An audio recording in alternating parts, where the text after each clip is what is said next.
네, 안녕하십니까. Hello. 지금부터 Now we 생태대 will 포럼 전 begin 지구적 the 기후위기 forum 시대의 통합적 on the 생태해석 전망과 Ecological ESG Integrated Outlook 감상을 ESG, and we will 진행하도록 have this last 하겠습니다. day forum and 안녕하십니까. session. 저는 Hello, 오늘 everyone. Good 사회개발팀 morning. I'm 에너지전환 the 포럼의 Secretary 김민식입니다. General Im Jae-min from the Energy Transition Forum. 오늘이 마지막 So this is the 날입니다. last day, 이날은 and 저희가 on day 기업의 one, 사회적 we 책임과 talked about the 또 corporate 기업에게 맡겨야 될 responsibility 책임, and what 어떤 they need 가치를 to do to 가지고 change and what values they 변화를 need to carry 만들어가야 to 되는지에 drive 대해서 the 논의를 changes. 했습니다. 둘째 And 날은 on 그것만이 day 아니라요. two, it was not just about the 정치, companies and 경제학적 businesses. We 관점에서 talked about these 실질적으로 우리가 political, 나아가야 ecological 하는 perspectives and the 방향에 paths 대해서 we need to 모색하는 take in the 자리를 future. 가졌습니다. 오늘은 마지막 And today is 날인데요. the last 특별히 day of the 오늘의 첫 번째 forum, and 세션은 the 조금 first 더 session 젊게 구성을 is 해봤습니다. more about young 저는 generation, 정치학박사과정생 and 또 we 연구원 have like 중심으로 PhD 저희가 candidates and the 새롭게 doctor 퍼나가야 되는 candidates will be here 가치 to 는 talk 무엇이고 about the 그 values that we need 안에서 to 새로운 change 연대를 해야 and 하는 what 것들이 solidarity that we 무엇인지 need 함께 to 고민해보는 자리를 가지려고 합니다. achieve or form as the 기후위기는 사회가 generation. 재생산되거나 Climate crisis 저속화하는 과정을 다시 그리고 is 하고 or 있습니다. forcing us 저희들의 to 가치와 담론으로는 redesign the 사회가 way 어떻게 we 동행할 수 work and the 있는지, way 어떻게 we 지속 가능하게 operate as a 살아갈 수 society. 있는지, Without the 어떻게 changes, 거주할 수 we 있는 may not 지구 be able to 환경에 우리가 change, and 살아갈 수 we have 있는지를 to think about how we can make this 생각하고 whole planet 있습니다. livable. And 우리가 with the 새롭게 current 정해야 될 and the 가치에 대해서 conventional 조금 더 approaches, we may 심층적으로 not have 논의하는 to 자리가 find the 필요합니다. answer. So we need to have more 오늘 마지막 in-depth 자리의 기후변화 discussion. So 콜로키움은 at this 그러한 climate 논의를 change 조금 더 colloquium, we want to 중심적으로 have more in-depth 준비를 해보고자 discussion 합니다. on that. 특별히 오늘은요. So 대부분이 today, 이제 기후위기 대응을 위해서 우리가 해야 about the 되는 일들에 responses 대해서 to 굉장히 the 많이 climate 이야기를 합니다. crisis, we 그러나 have a 우리가 lot of 위기를 conversations. 가능하고 해야 But 하는 if you only 일들에 대해서 focus 집중을 on 하다 the 보면 climate 동공이 되는 crisis 일들이 and what we 생깁니다. have to do, 왜 sometimes we 우리가 lose the 이러한 sight 변화를 of 만들어가야 why 되는지, we have to 이 make these 위기가 changes and 어디서 시작해야 where 되는지, this whole 이 crisis were 위기를 우리가 originated 어떤 and what 가치와 values and 생각, what thoughts 마음을 we have to 가지고 have 대응해 in 나가야 되는지 approaching this 많은 whole 것들이 issue. 나옵니다.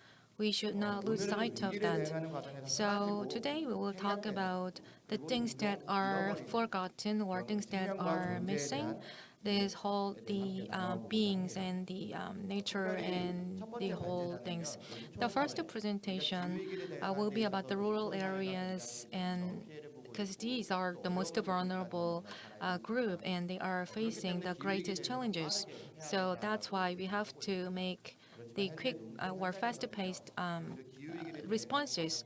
But in the rural areas, along the way, they suffer the destruction and they also face a lot of challenges. 이는 농촌을 So 단순히 it doesn't mean that the rural areas are not just the source of the food or the agriculture produces.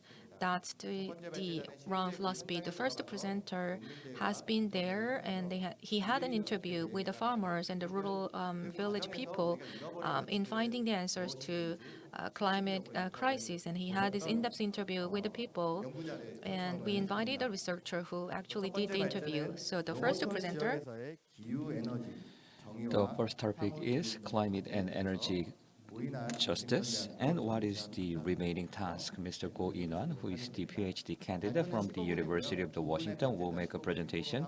His presentation will be about 15 minutes. After listening to two presentations, we're going to invite Song Mi-young from GRI so that we can have around 30 minutes of discussion together.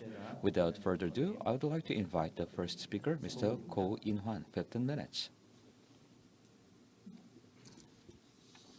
네, 안녕하세요. 첫 번째 발제를 맡은 워싱턴 대학교 I'm Ko In-hwan, who is the PhD candidate of the Political Science University of Washington. 에너지 기후 정의를 연구하는 정착 연구자입니다. And I am a scholar who is studying the climate justice.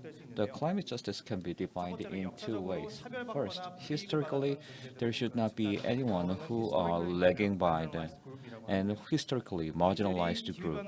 They are marginalized, and because of the climate change, they should not be marginalized anymore, and we should prevent them getting more damage or getting more losses. And we should help them so that they can have the minimum damage. That is the typical definition of climate justice. That is the first goal that I have.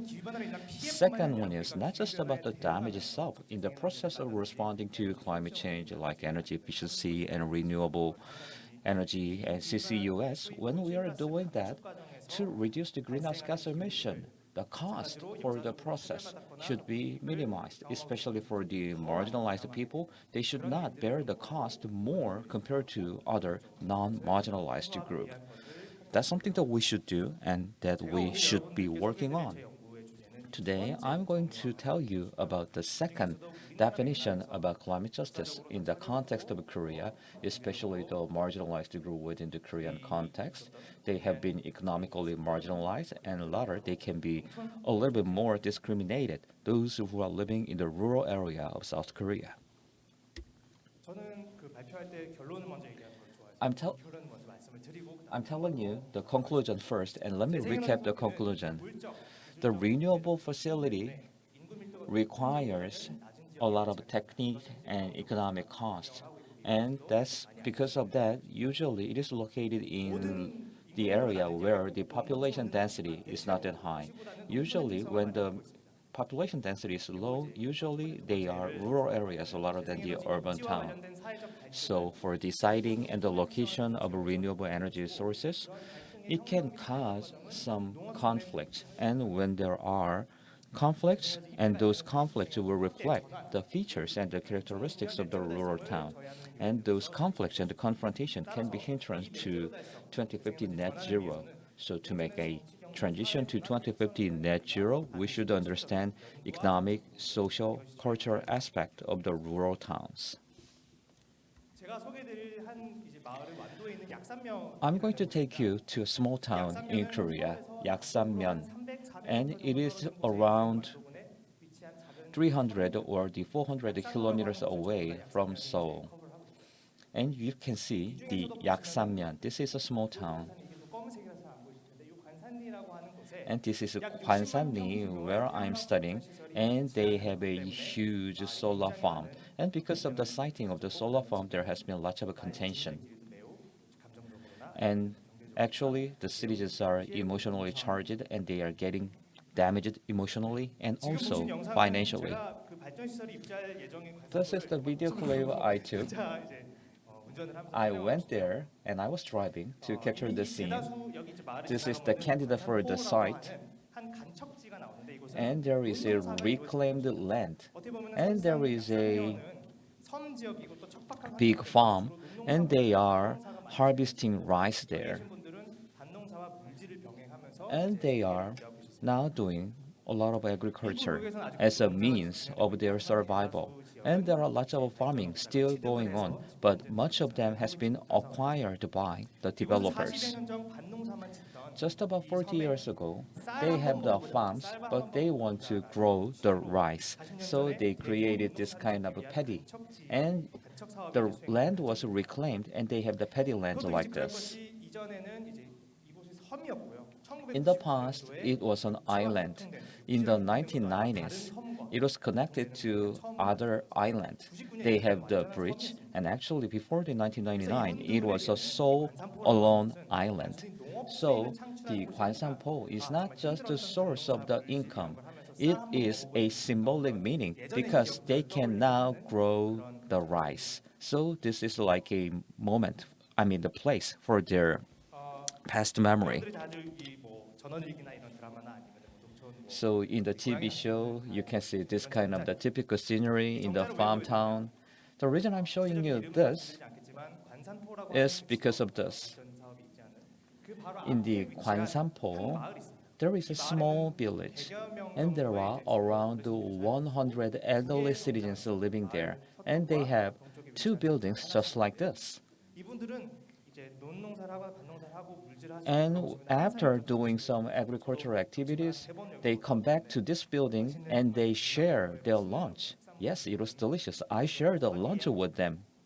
이 두 개의 정자 제가 말씀드렸지만 I'm telling you about these two buildings. 정자가 쪼개져서 Those two buildings are 태양광 반대 정자 now split. What I mean is one building is pro and the other building was con. So one building was supporting the solar panel and the other building 이제 불편하시다 보니까 자기 was not supporting the solar panel. So there was a division among the people.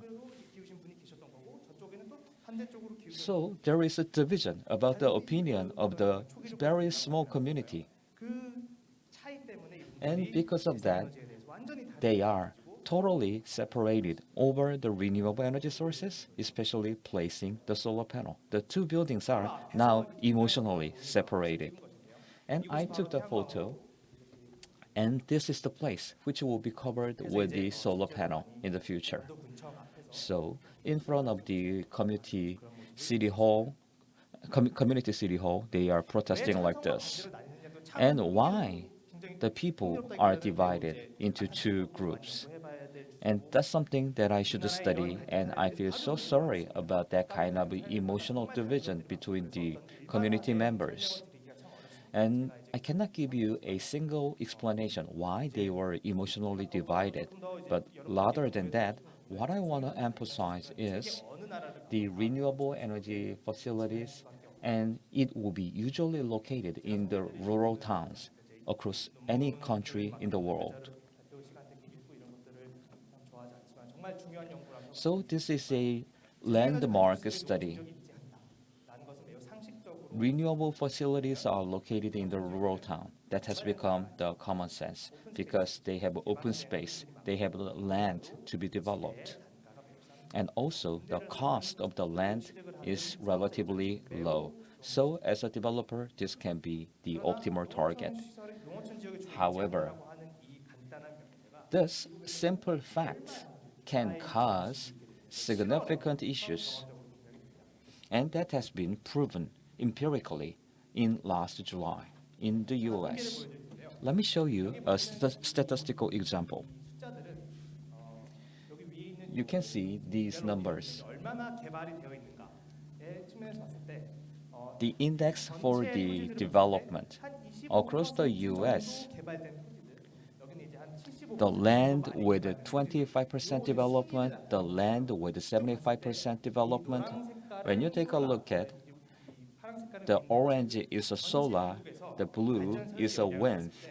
각각의 이제 지역에 위치한 You can 정도의 clearly see 얼마나인지를 which area is the key target site. 보시면은 발전 개발의 정도가 If 한 the 25% development level is 전체적으로 below 봤을 the 때 25% 25%, 수준 미만인 지역에 if the developmental level is low, as you can see, they are the usual target. And wind is usually located in the relatively low developed areas. 그리고 또 하나 더 소개드리고 싶은 거는 이제 인구 밀도입니다. 인구 밀도도 And another factor is population density. 25% When the population density is very low, 평균보다 훨씬 낮은 지역에 as you can see, usually solar and wind facilities are located. The black one is a coal power plant. 주로 위치하는 지역. Those power plants or the power generation facilities are located in these kind of areas.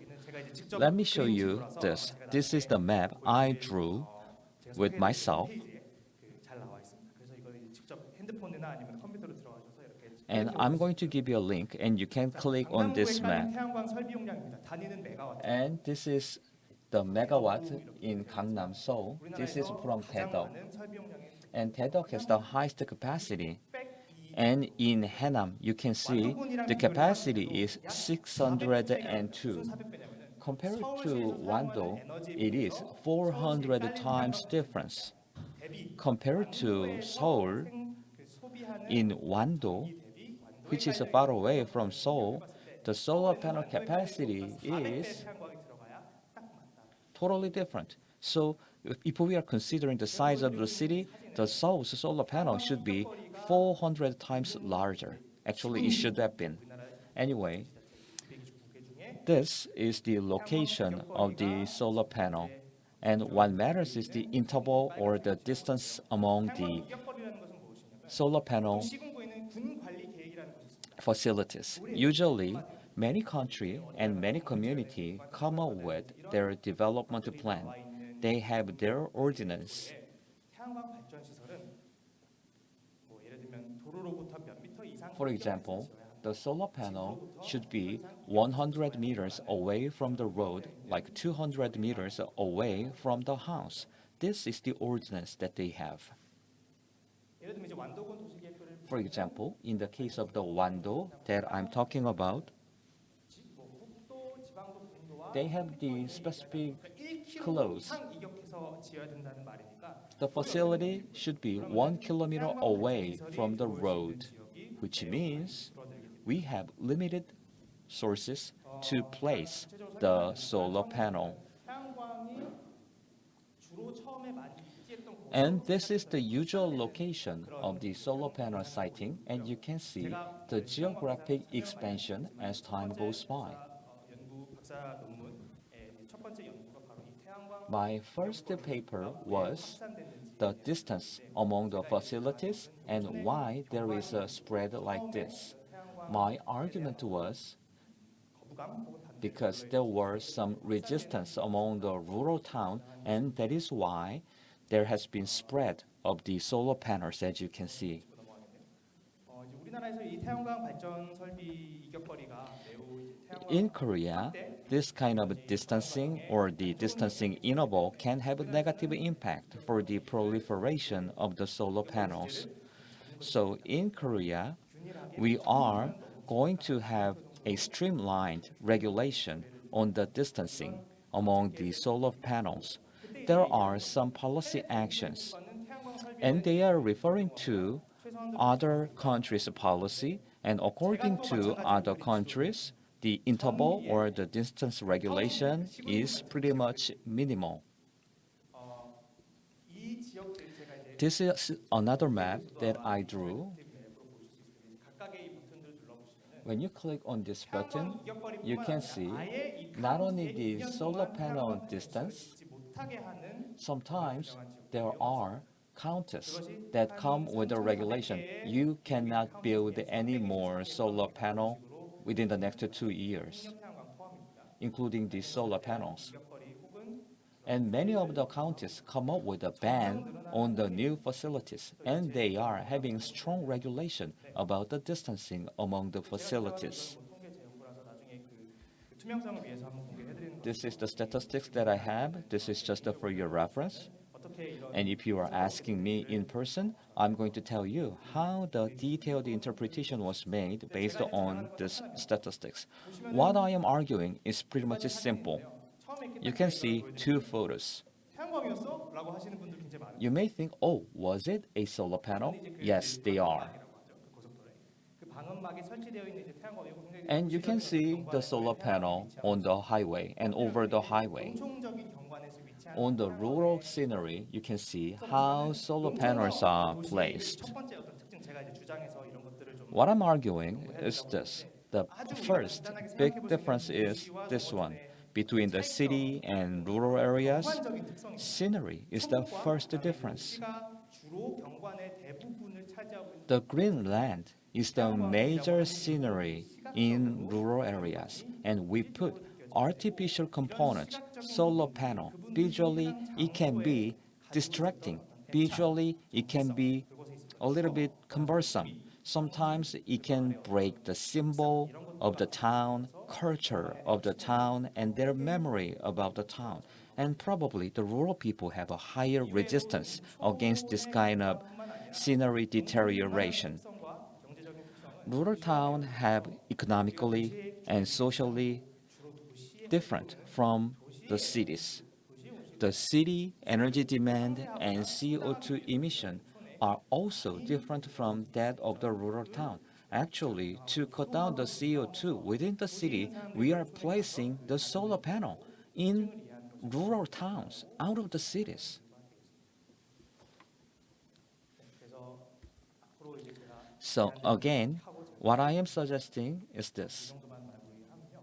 그래서 우리 기후 운동에는 어떤 식으로 제안을 드렸느냐?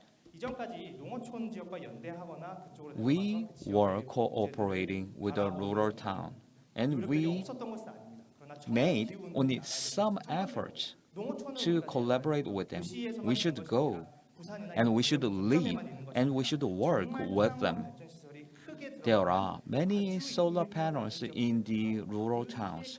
We should go to lower population density area and listen to their voices. 무속지 연구와 같은 For example, 구체적인 연구, ethnography studies should be done to take the detailed opinions of the local people.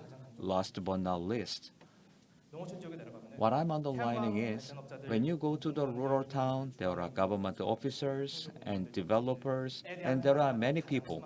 However, the citizens in the local town are concerned, and actually they do not trust the government officers and policymakers. The same goes to the US, because it is a matter of life and death for them. To relieve that kind of a concern is the key for the youth activities. Next, 사업자 및 정부에게 we should make the local people's voice heard, and we should deliver their voice to the developers and to the government. That is the most critical factor in the collaboration with the rural town. That's it from me. Thank you very much. 네, 시간을 잘 지켜주셔서 Thank you very much for being on time. 저희가 오늘 토론을 준비하는 그 가장 중요한 부분들은 그래서 One of the reasons that we need to have discussion is what we should do when we are collaborating with the rural town. And he has brought a really important topic to us. So the second presenter is, well, as we talked about the rural areas, it's not just the source of the agricultural produce or the source of the renewable energy, and that's too much focused on or like driven by the human beings or the urban people. On the other hand, when we think about this whole climate changes and the green transition, we do a lot of things for like responding to this climate change. Crisis, but we have to think about whether it's really ecological or is it really only for the needs of human beings. And we talked about this whole green thing, and we need to take stock of what we have done so far in the name of green, and that will be the second presentation. So the second presenter is will talk about the color of the cities, and he will talk about how green are we and our green spaces. And Lee Sang-min-gyu from Biodiversity Foundation will make a presentation. Although I mentioned it previously before, it would be great if you can be here and stand still, because if you move around, it will be hard for the audience to focus. Let me start my presentation. Hello, my name is Sang-min-gyu from the Biodiversity Foundation. Great to see you. So today I will talk about the color of the green spaces. What is the color of our green cities? When you think about this whole green color of cities, it means the green space. But is it really green? Is it truly green? That was the question I started to ask. Well, when we have this green space, I mean, it would be too abstract question when we ask this question whether it's truly green, but I will give you some examples. As was presented by the first presenter, there were like solar panels, and they are destroying the whole rural areas and marginalizing the vulnerable people in the rural areas. And there was some conflict and resistance. Well, these are the people who are weak and they don't have any channel to make their voices heard. And about in the process of this whole energy transition, sometimes they are sacrificed. So that is why, as we responding to the climate crisis, we have to make it just and equitable. And in doing this, there are so many people who need to be protected. There are like the non-human beings who are living in the wild. Well, the rural areas and the vulnerable people in our society, they might be marginalized in the energy transition, and worse yet, these whole non-human beings in the wild are even more marginalized. And the picture that you see is the mountain where a lot of the solar panels are built. And at a glance, you can see that, as was talked about, this like the whole distancing, and it should be far apart from the houses. So they just build the solar panels in the middle of the mountain. And my question to you is, I mean, the solar and the wind are like the green energy. That's why we are building the solar panels. But is it really green if we are doing this whole destruction on the mountain? And the second thing is about the solar farm. Well, for the location, you have to have the right path for the wind, where you can have the strong wind. But in the winter, it's the path where the migratory birds are moving around, and that's the main passage for them. So there are like a blades along the passage of the migratory birds, and if that's the case, in the West Sea, we have a lot of fog in Korea. And when there's a fog, the birds may not see the whole blades, and they will like mixing these whole birds, and they might be killed by these whole blades. So is it really green? But what I'm trying to tell you today, in having this renewable energy and having green transition, I will not focus on the non-human beings, but I want to scale it down to the urban green space, whether they are really green and whether we are not really using it in the right terms. So, for example, this is one such case. This is the ecological park in the Pungam Lake, our water reservoir. You can see that there's a huge forest and a lake and the passage or trail walk. So it's like the best, or it looks like the best description of this whole green area. However, when you look at the details, they cut down the whole natural forest and the greeneries. So it's not really the green thing. Near the water reservoir, there are like abandoned rice paddies, and they were like a natural environment, but they destroyed the whole thing, and they built this ecological park, and they built these stone walls so that the water will not get into this land. So it's a very clean, and however, they destroyed to build this ecological park. So is the ecological park really green? Can we really say that? And moving on to the next example. So this is in Seoul, in the western part of Seoul. It's like Anyang River. And the water comes from Gyeonggi province, Anyang and Uiwang, and it's like a stream, a part of the Han River. And in the winter time, we have a lot of migratory birds, and we have a great and growing biodiversity. In 2007, they designated as a sanctuary for the migratory birds.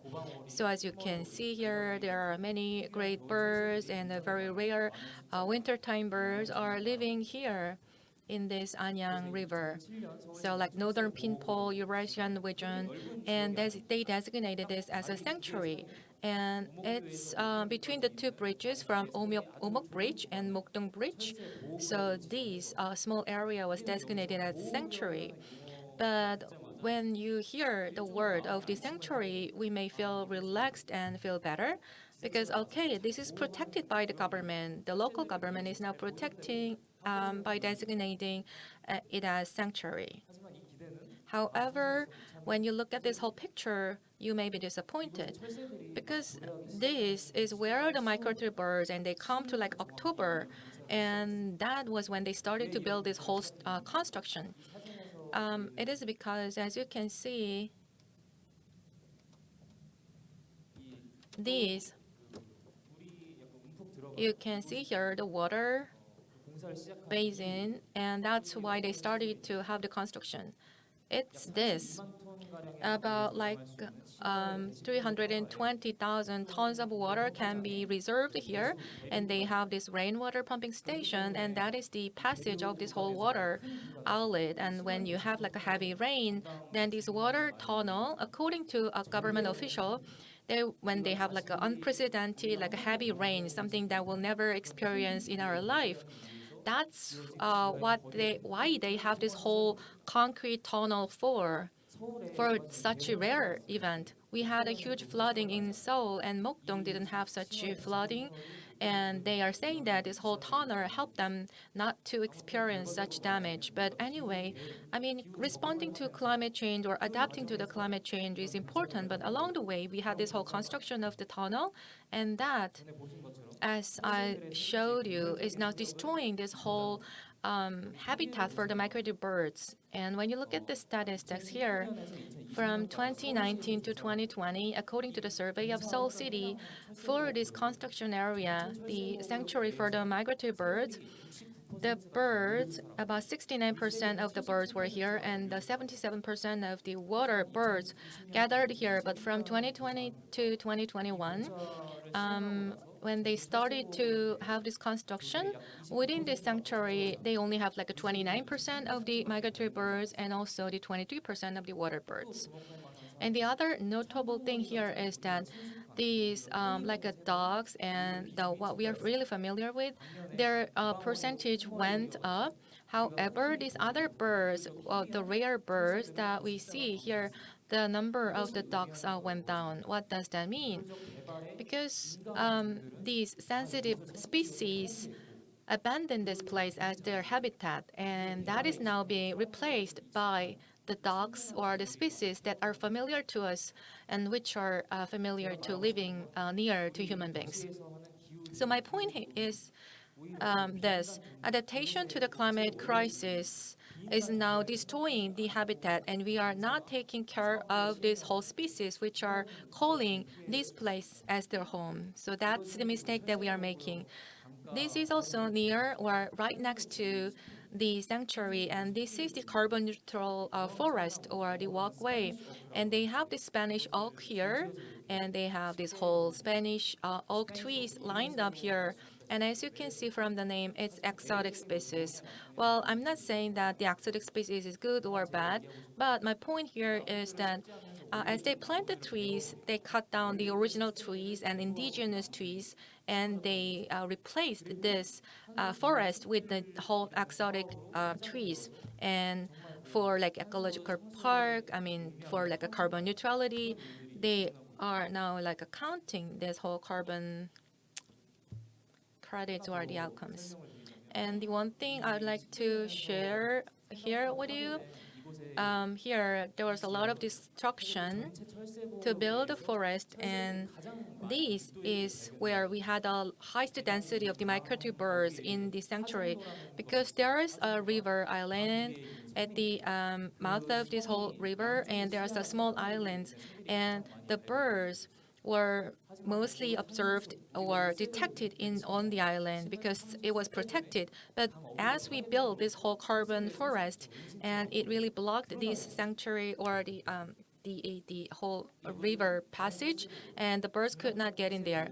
And this is another sanctuary for the migratory birds in the Anyang River.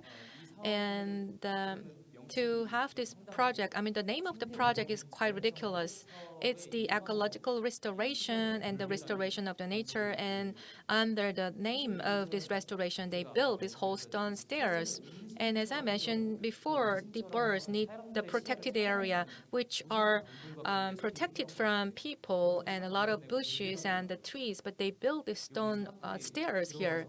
So people come in there and they have the picnic. So it's really best place for people to have a picnic. So when there are lots of people, and these whole birds will be exposed to people rather than being a sanctuary. So this was the picture taken in 2005, and we had this avian influenza at this place. And the migratory birds had, even better access from the people with this whole stone stairs. And from the pandemic COVID-19, we learned that we are destroying this habitat for the plants and the animals, and then we can also get caught with this whole influenza or this virus, and that's the lesson we learned. And this could be another such case. And this is the Cheonggyecheon River. We have also, there are three sanctuaries, Anyangcheon, Cheonggyecheon, and Junglangcheon, three sanctuaries in Seoul. And in all of these sanctuaries, the migratory birds are not being protected. And as you can see here, people can walk along the sanctuary and this river. The sanctuary are very close to this walk path. And other than the sanctuaries, the parks, let me walk you through how these parks are protected. One thing that caught my eye in the park is that these whole green areas, the land cannot breathe. It's really covered with this whole concrete and asphalt, and this whole land and soil cannot breathe because it's all covered with the asphalt, and no water can get into the land or the soil. So it means that the water will flow over the land and soil, and it will get together at some point, and it will make this whole place vulnerable to flooding. We talk about this whole adaptation and response to climate changes, and we need more green space. But if you have this kind of the concrete all the way, then you may not be able to help the nature to restore itself. And that's not all. And from the greenery, I mean, if they try to get closer to us, I mean, if they grow and flourish, then we don't want to see them because it's too much. And we try to clean them and cut them. That's what we do every spring and autumn to cut down these whole bushes and the grasses. And like twice every year, we cut down these whole trees. Have you ever walked on along this whole pathways? Because you can see a lot of insects and the animals are killed. I mean, the frogs and these whole hedgehogs and the small like insects and the birds, they are killed by these like lawnmowers. So my point here is that they are killed by these lawnmowers, but also their habitat is now being destroyed. These small insects could live here in this microhabitat, and this dead trees are really good habitat for them, but they are caught by human beings because they call it like the trees that needs to be protected. So these whole trees and little bushes are cut by the lawnmowers, and these whole fallen leaves are sent to somewhere that I don't know. And also they destruct this whole habitat for these whole biodiversity, and they also spray all these chemicals, and these whole pesticides are abused.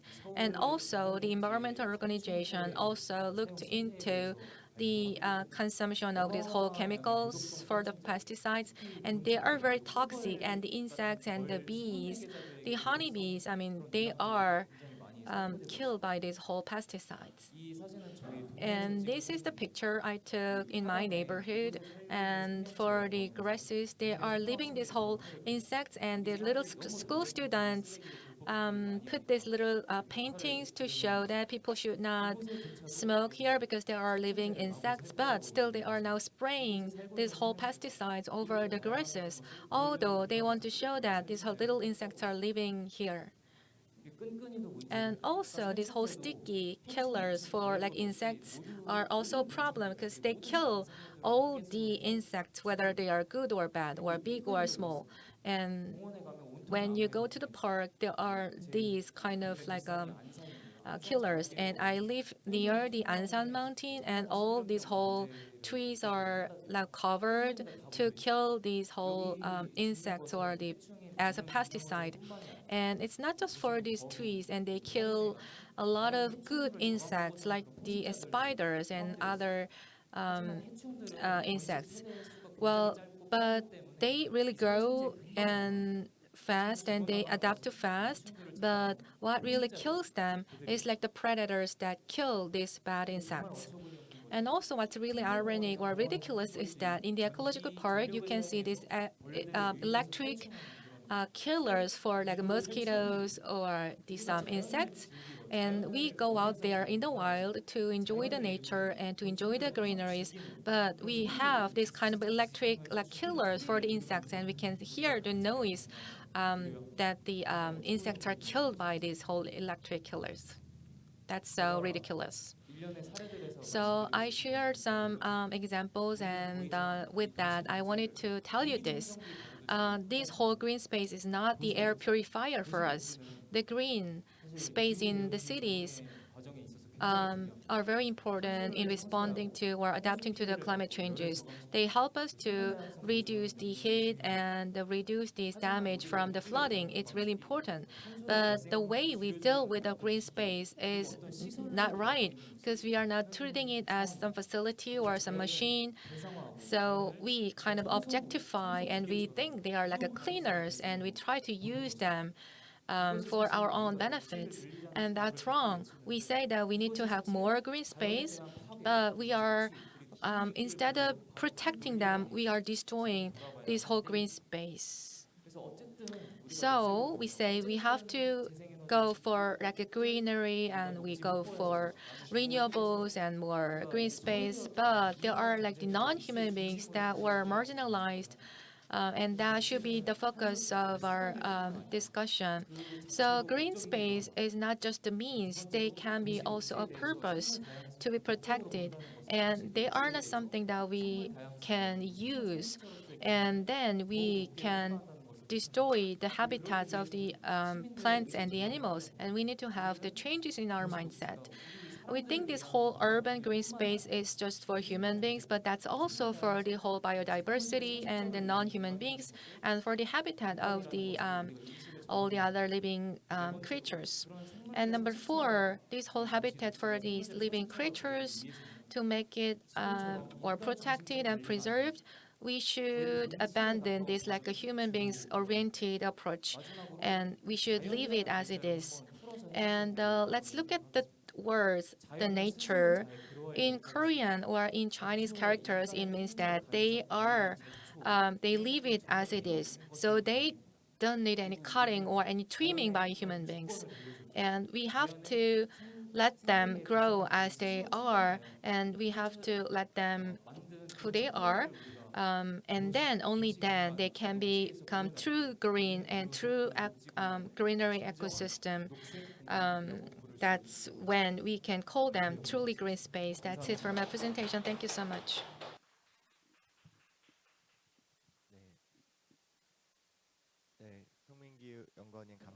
Thank you very much, Mr. Song, for the presentation. Now it's time for the panel discussion. We're going to invite the speakers and panelists to the front line of the stage. We're going to organize the seating, and then we can start our discussion.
Right, it's time for a discussion.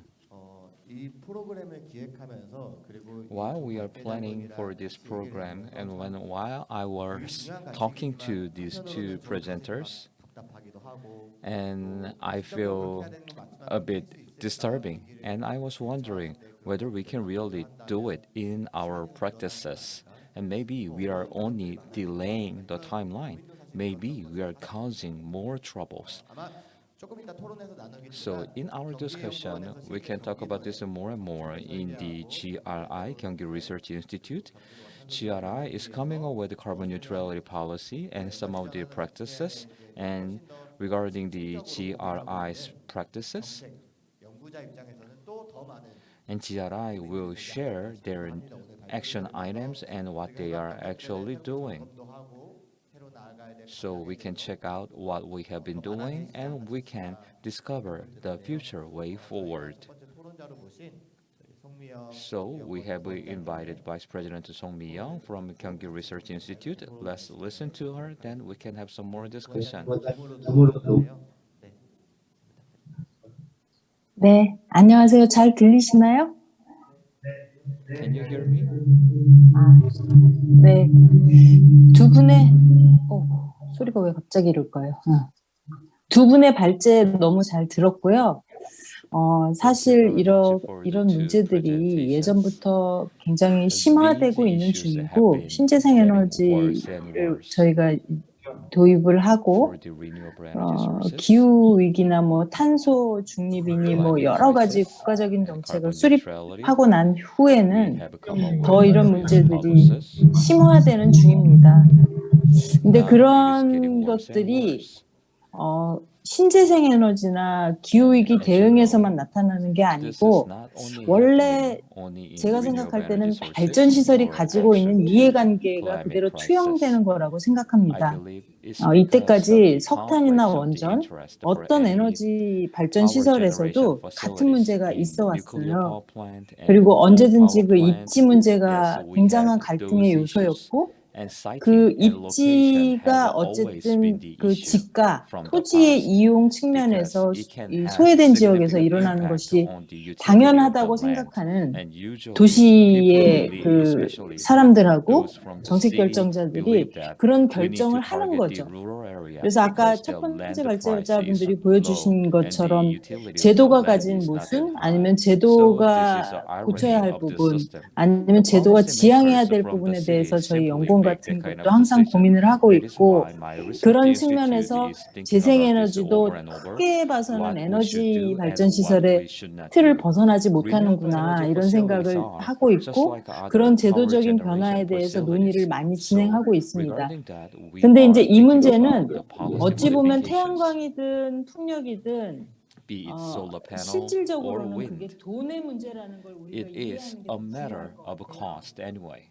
우선 That can be the starting point. 지금 같은 에너지가 필요하고 에너지 We need energy right now. We are living in the era of energy crisis. Many countries, many regions are worried about energy supply and demand. In Korea, we are still the supply-driven society. So we should think more about demand management, but we do not have a clear demand management in Korea, which means somebody should supply energy at any cost. And with that approach, we are going to face this kind of issues continuously. I told you it's a matter of the cost. The location and siting is a matter of the cost. The developers want to find out some more lucrative and some more profitable land. That's why they go to the rural areas. However, we should convince the citizens. The citizens should be able to understand that this is a financial issue, and only then they can ask for some modification of the policy and the right compensation. So this is something that we should have some discussion together. Once again, it is a matter of the cost. If you supply the power and electricity,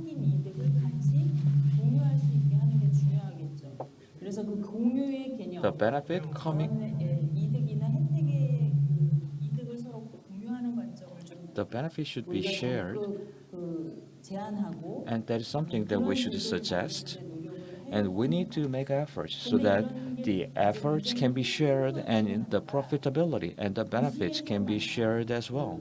But that is not that easy. Let's say within the city, of course, the energy supply should be coming from the local sources close to the destination, I mean. However, to do that, actually, it can be really costly, and we have the high population density within the cities. And to solve that, we need better technology, but we are actually lagging behind when it comes to technology. So we need technical advancement so that we can localize the energy sources. However, Still, the technologies are rudimentary or only the basic level, especially for the renewable energy sources. But our target for the renewable energy sources is too ambitious. So these kind of issues will be repeated. That's a fact. So I sincerely hope those issues can be addressed with the policy development and technical development. With that, we can overcome the climate crisis. That's something that we are wishing for. That's a huge task given to the scientific community. Second, when you are talking about the green city, Well, I think that discussion, since the last administration, we have been having this discussion, but that has become so because, the same thing goes for the solar and the wind farm, and we are feeling the frustration. And I think we are particularly frustrated by the rivers in cities and the water space, the law governing this whole rivers do not take into account the biodiversity or climate changes. There's no room for that in the law. And the people who are in the field think that, integrating this whole technology like the water management or the civil engineering technologies, the people, their perspectives and their thoughts and the way that they use the technologies, they have a lower level of awareness about this whole green thing, and they don't have any understanding about the needs. So in some sense, their systems and their standards and their thoughts and the philosophies are like totally different, and they don't even think about what is a real green thing. And the fundamental issue here is that in Korean society, our people, I think 70% or 80% of the people think the other issues are even more important. In our province, Gyeonggi province, when you see rivers, or the parks, we get a lot of complaints which are about the sunrise and the sunset time. We see too many insects and they cannot stand this so many insects, and it's too dark at night, it's too dangerous, and the bushes and the trees are too high and it's not safe for the kids or the women. And that's something that we have never thought, as an issue. And that's not really relevant to the ecology or the green space. So the government officials or the engineers have to deal with this whole complaints from the public, and they need to find a way to resolve that. And the River Act or the Lake or the Water Management Act or any law on the management of the national territories, they don't think about this whole perspective. So what we have to do moving forward is to build some conditions so that we can change the mindset of the people with the legislation or with something that we can force people to see it from a different perspective. I'm not saying which is more important or which is less important, and that will not change the whole discourse. In some sense, we need the education to change their mindset and to raise their awareness. But as a researcher and as a person who works for the government, I think that education is not enough, and we have to be more proactive in exploring stronger solutions. I'm telling you this because, well, sometimes we have to make a very extreme decisions when it comes to urban or the development of cities or generation power generation plants. And there are, whether it's in science or technology, when there's like an upper river and the lower river, we have to protect the cities because that's where there are a lot of people. And when you have the sea or land, and people tend to protect the land, and that's the choice of evil. That's how we call it. And even there are researchers who work on this whole evil choice. Because if you think the minority should be sacrificed for the benefits of the majority, and they make the decision to do that, we may face such choice, but we have to also think about these non-human beings. And I think the choice that we have to make here is really clear. So what we need to work hard is, I mean, there's this kind of evil choice. Is it something that we have to really face, and what is the best way to deal with such choice? And can technology help us to deal with this choice? Or will there be a better way that we can utilize technology? And we have to work on keep making the changes. So thank you very much for your presentations, and I hope my comments might or might not have helped you, but that was really a good question. Thank you for sharing. 네, 원장님 말씀 감사합니다. Thank you very much for the wonderful 기후위기를 comments. 대응하는 과정들이 In response to climate crisis, and when we are making this society anew, it is not a soft path. It can be challenging. And we should think about it over and over, whether we are on the right path or not. The reason we are discussing here today is to check out what kind of changes we should make and whether we are on the same path or not. And I am a part of the youth group for climate action. And what can be the definition of the youth based on the age, based on the generation?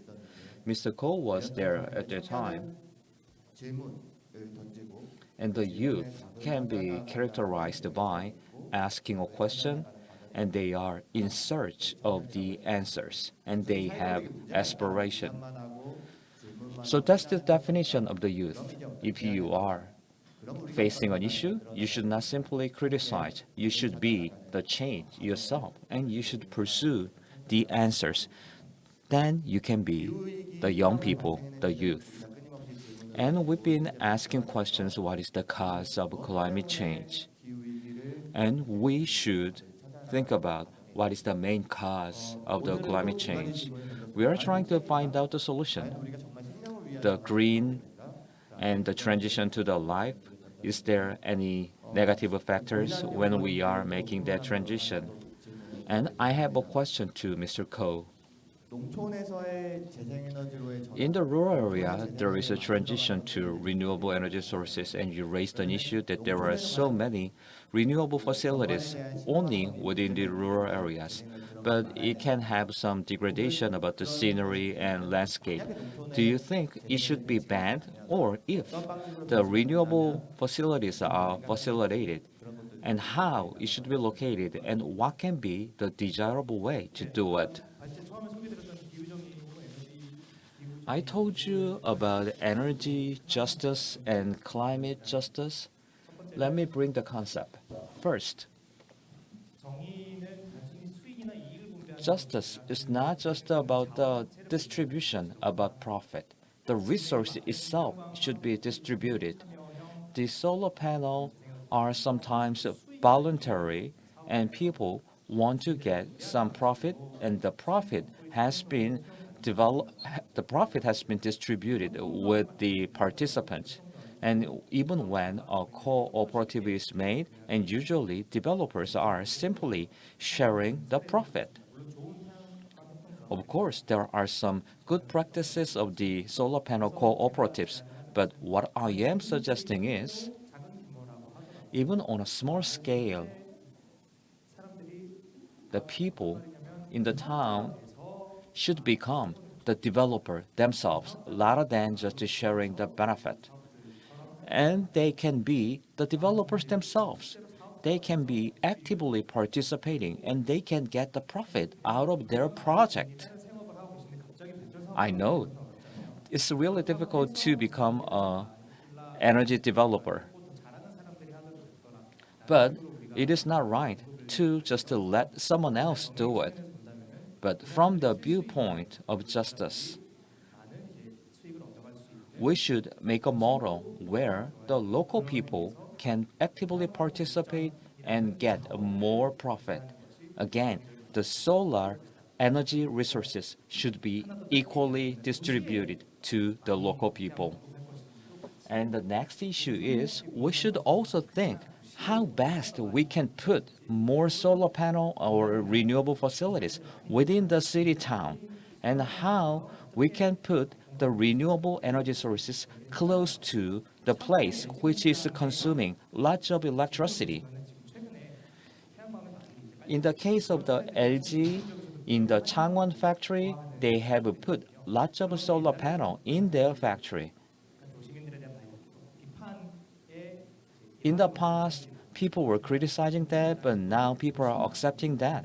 So, when the industrial town or the industrial complex is trying to have more solar panel, it can be really helpful.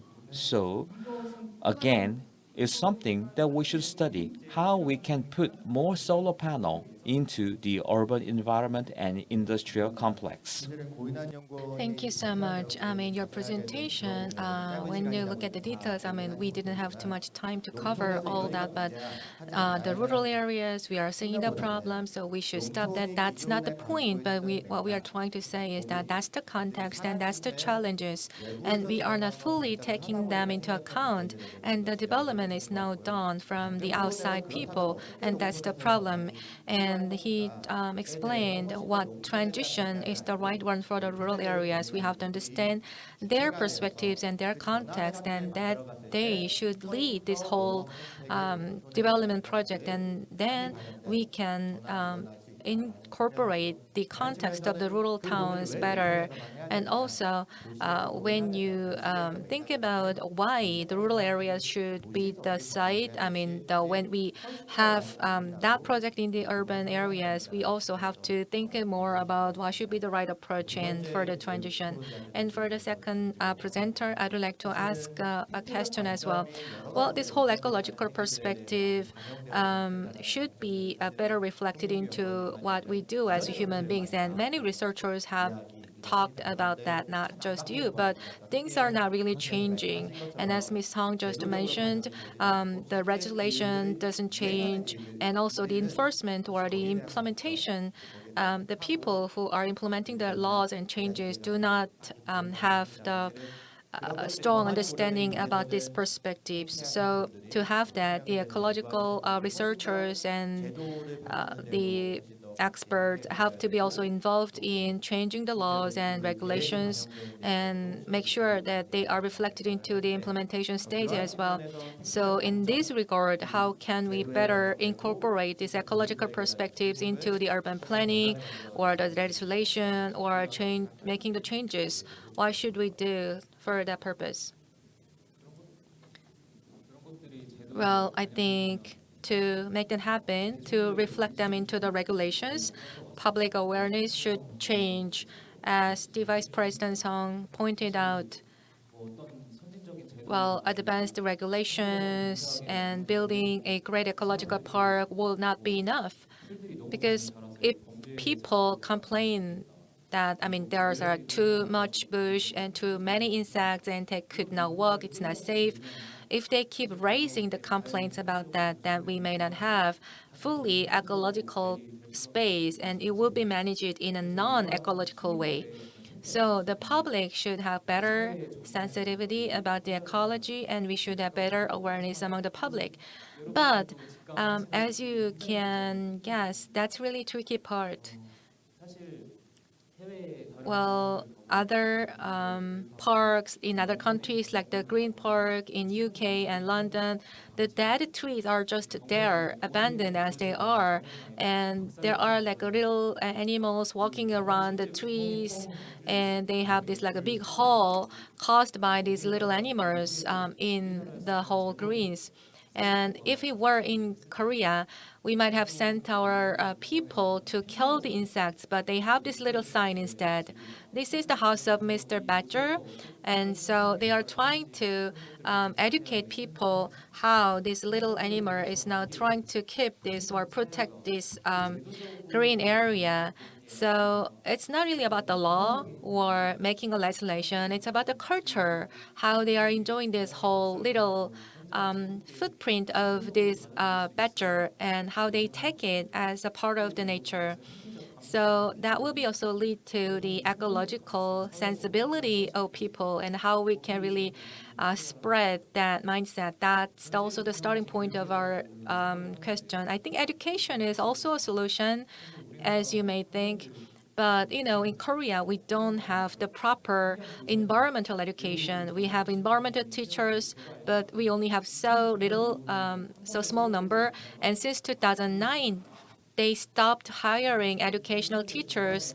And in the middle of 2010, there was only one round. And since then, there was no further hiring of the educational like teachers for the environment. And we have like less than 100 environmental teachers in Korea. That's a problem. So that's really something that we have to change in Korea. 네, 감사합니다. 영국의 사례가 되게 재미있는 것 같아요. Thank you very much. The UK case is really interesting. That is the house of the someone or some creature. So that has been welcomed by many people.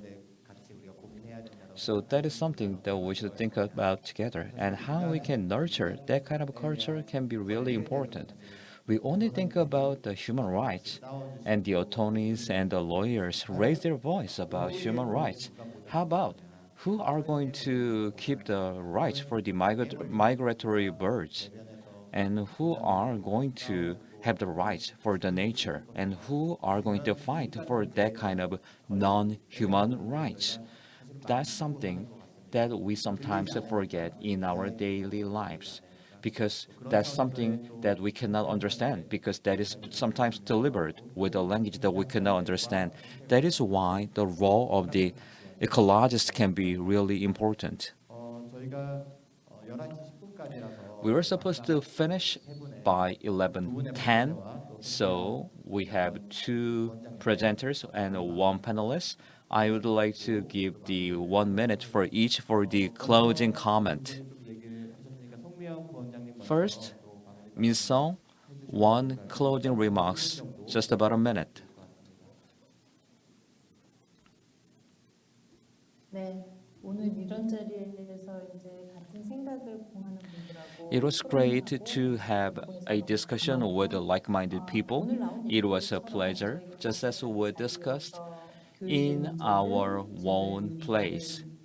The issue of education, technology, institutions should be further studied in our own area, and we should come up with a new solution together. And please, let's work together. Thank you. As Ms. Song said, yes, her comments remind me something new. As a scholar for the political science, I know it is nothing bad to pursue profit. It's natural. It is not a matter of good and bad. The developers for the solar and wind energy sources have some dilemma. The developer should consider the resistance of the people into their cost. And the people remember the bad stuff from the previous developer, and the citizens will resist again, even though the good developer is coming in next. The social cost is now increasing because of that kind of negative circulation. So, the profit is really important. The profit is really high? No. And there is a RPS cap. And we are not increasing the RPS cap. So REC market is not expanding in Korea. the government is not taking care about the profit of the developers. So the developers are, in a way, losing their profit. And as Mr. Song said, when I was traveling to Gwansampo in my study area, I can see many, many birds. Whenever I see birds, sometimes I give the photo to him, then he can tell me more about the birds. And there is 149 megawatts of the facility. And you should have the environmental assessment. That is a mandatory requirement for the assessment. But sometimes they can split the 140 into two, 70 and 70. In that case, they can avoid that kind of a mandatory assessment. Environmental impact assessment can be detoured in that way. There are so many loopholes, so the policy needs to be enhanced so that the policy we have can be fully in place. And there are many ecological valuable places in rural areas. So from the non-human perspective, we should take care those places as well. Thank you. And now, Sung-Min-Kyu. Well, I think the session was for like a youth session.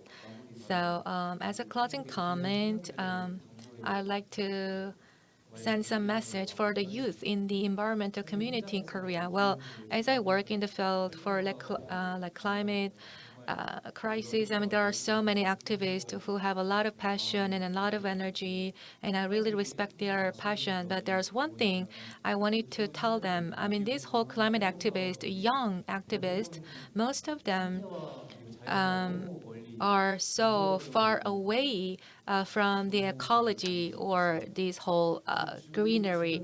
I mean, there are so many birds and this whole dogs and the little species in the river, and they are not aware of this whole species. They do not recognize them, and they tell us that we have to overcome the climate crisis and the climate changes, but their own life are so alienated from this whole nature and the ecology. So we have to have this connect, and we have to reconnect with nature. And to overcome this whole climate crisis, we have to be the true messenger for the right message. And they should be the leader for our climate action. And their role is really important. But they are now disconnected from the nature. And that's why we had this whole climate crisis in the first place. And they should not lose this whole connect from this nature. Otherwise, they will not have really truly meaningful and powerful activism or action. That's just a message for them. Thank you. Thank you so much. And it was great for the message, and we have to create some program where we can work together, and you will also join that program, right? For the youth. I mean, I'm not telling you you have to do it, but we have to work together to go to the scene and to go to the field and the rivers and the rural areas, not just working as an observer. We have to be in the scene. We have to be more active to better understand the context of these whole issues, to make the real changes. And that really naturally leads to the following session. In the session 2, we will hear from the youth and how they are working as an activist and how we can collaborate with the activists in the other countries. So we will have a 10-minute break and we will come back for this session 2. So that is it for the session 1. Thank you so much. 수고 많으셨어요. Thank you.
Good morning, everyone.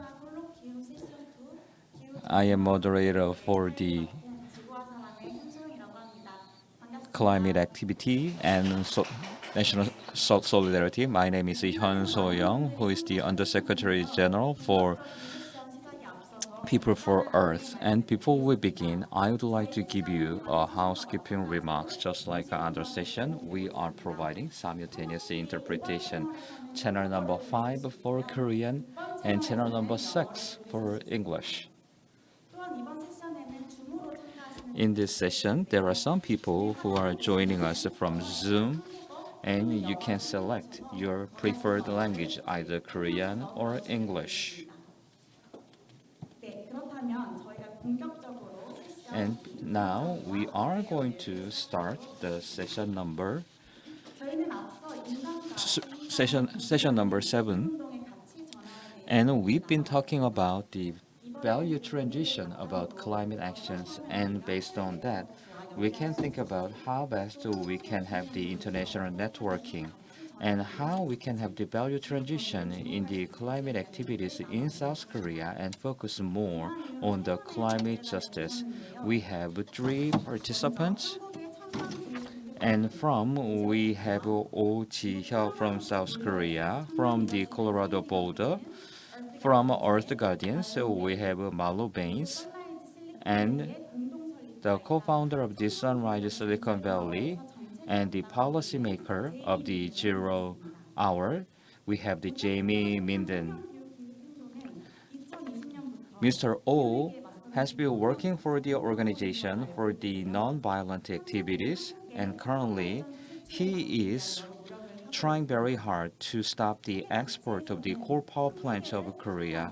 And in many areas, there are many people who are doing ecological genocide, and many people are making grassroots movement to make that as an international crime. So many of the Korean international activities are trying to make an international solidarity to bring about a better future.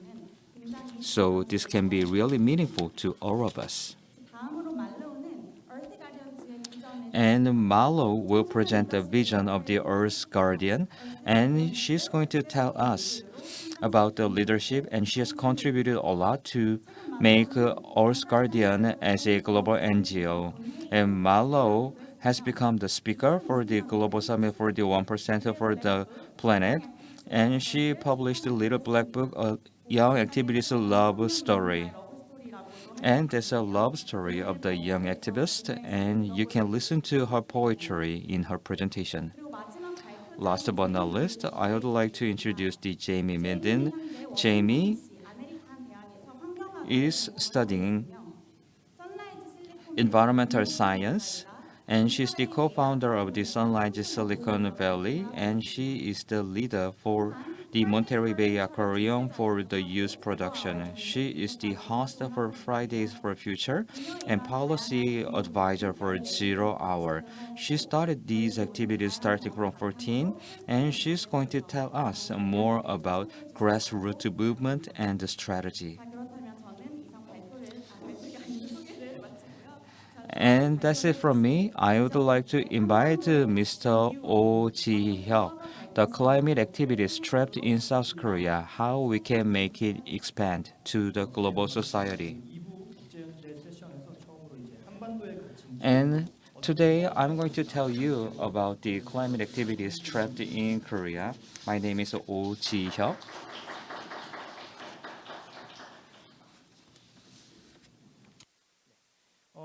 먼저 이제 들어가면서 좀 드릴 말씀이 있는데요.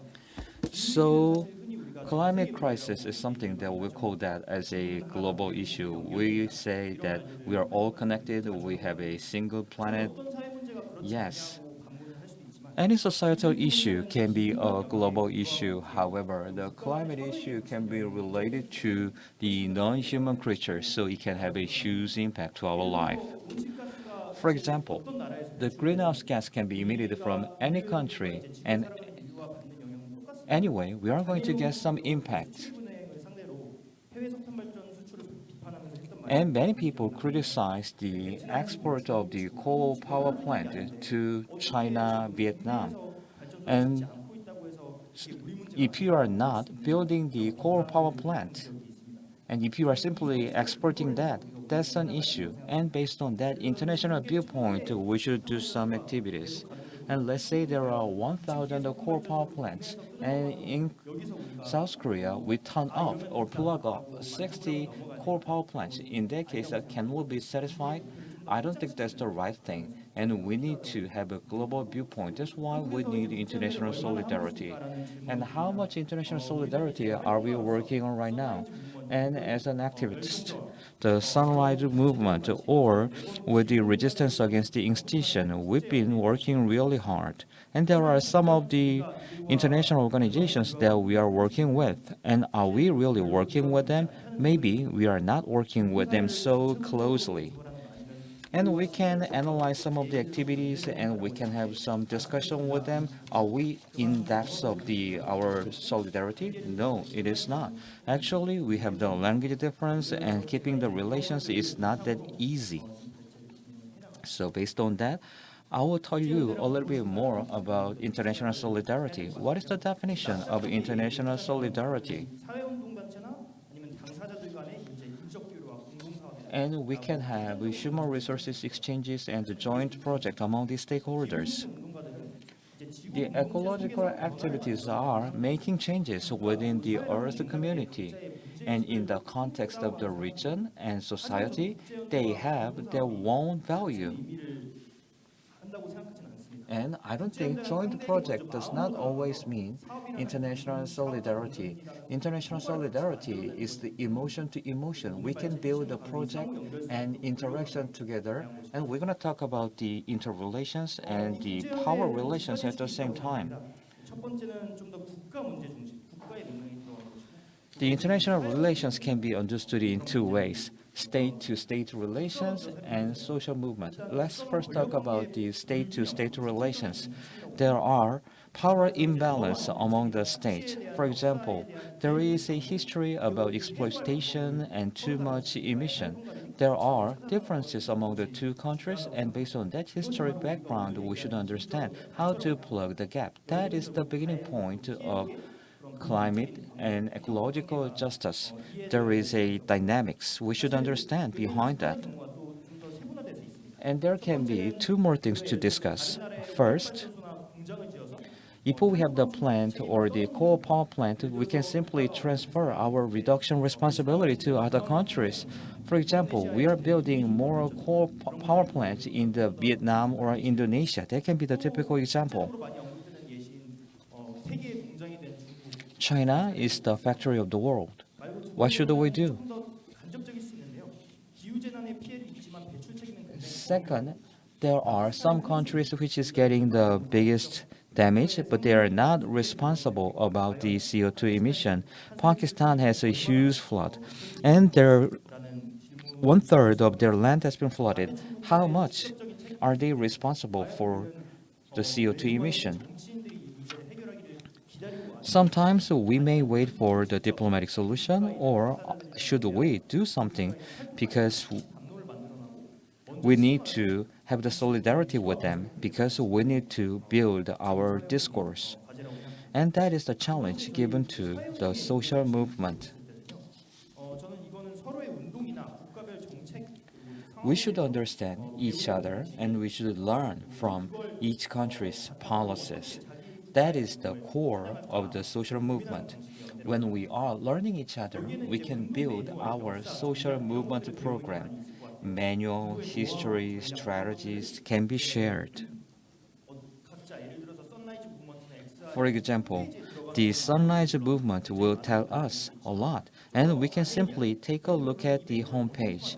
But internally, we can have in-depth discussion why the manual was created and how we can use that manual. For example, we have these kind of actions. We made such an action and how the response was made. That kind of information can be really useful. The global strike can be a typical example. All the countries, for example, on the 20-something in September, can go for a strike because we have the same agenda. All the people are working in solidarity. all the people are working for the same agenda, we can make that as a bigger scale, as a bigger agenda. However, on the scene of the fighting, actually, that has been led by of the many of the Western countries.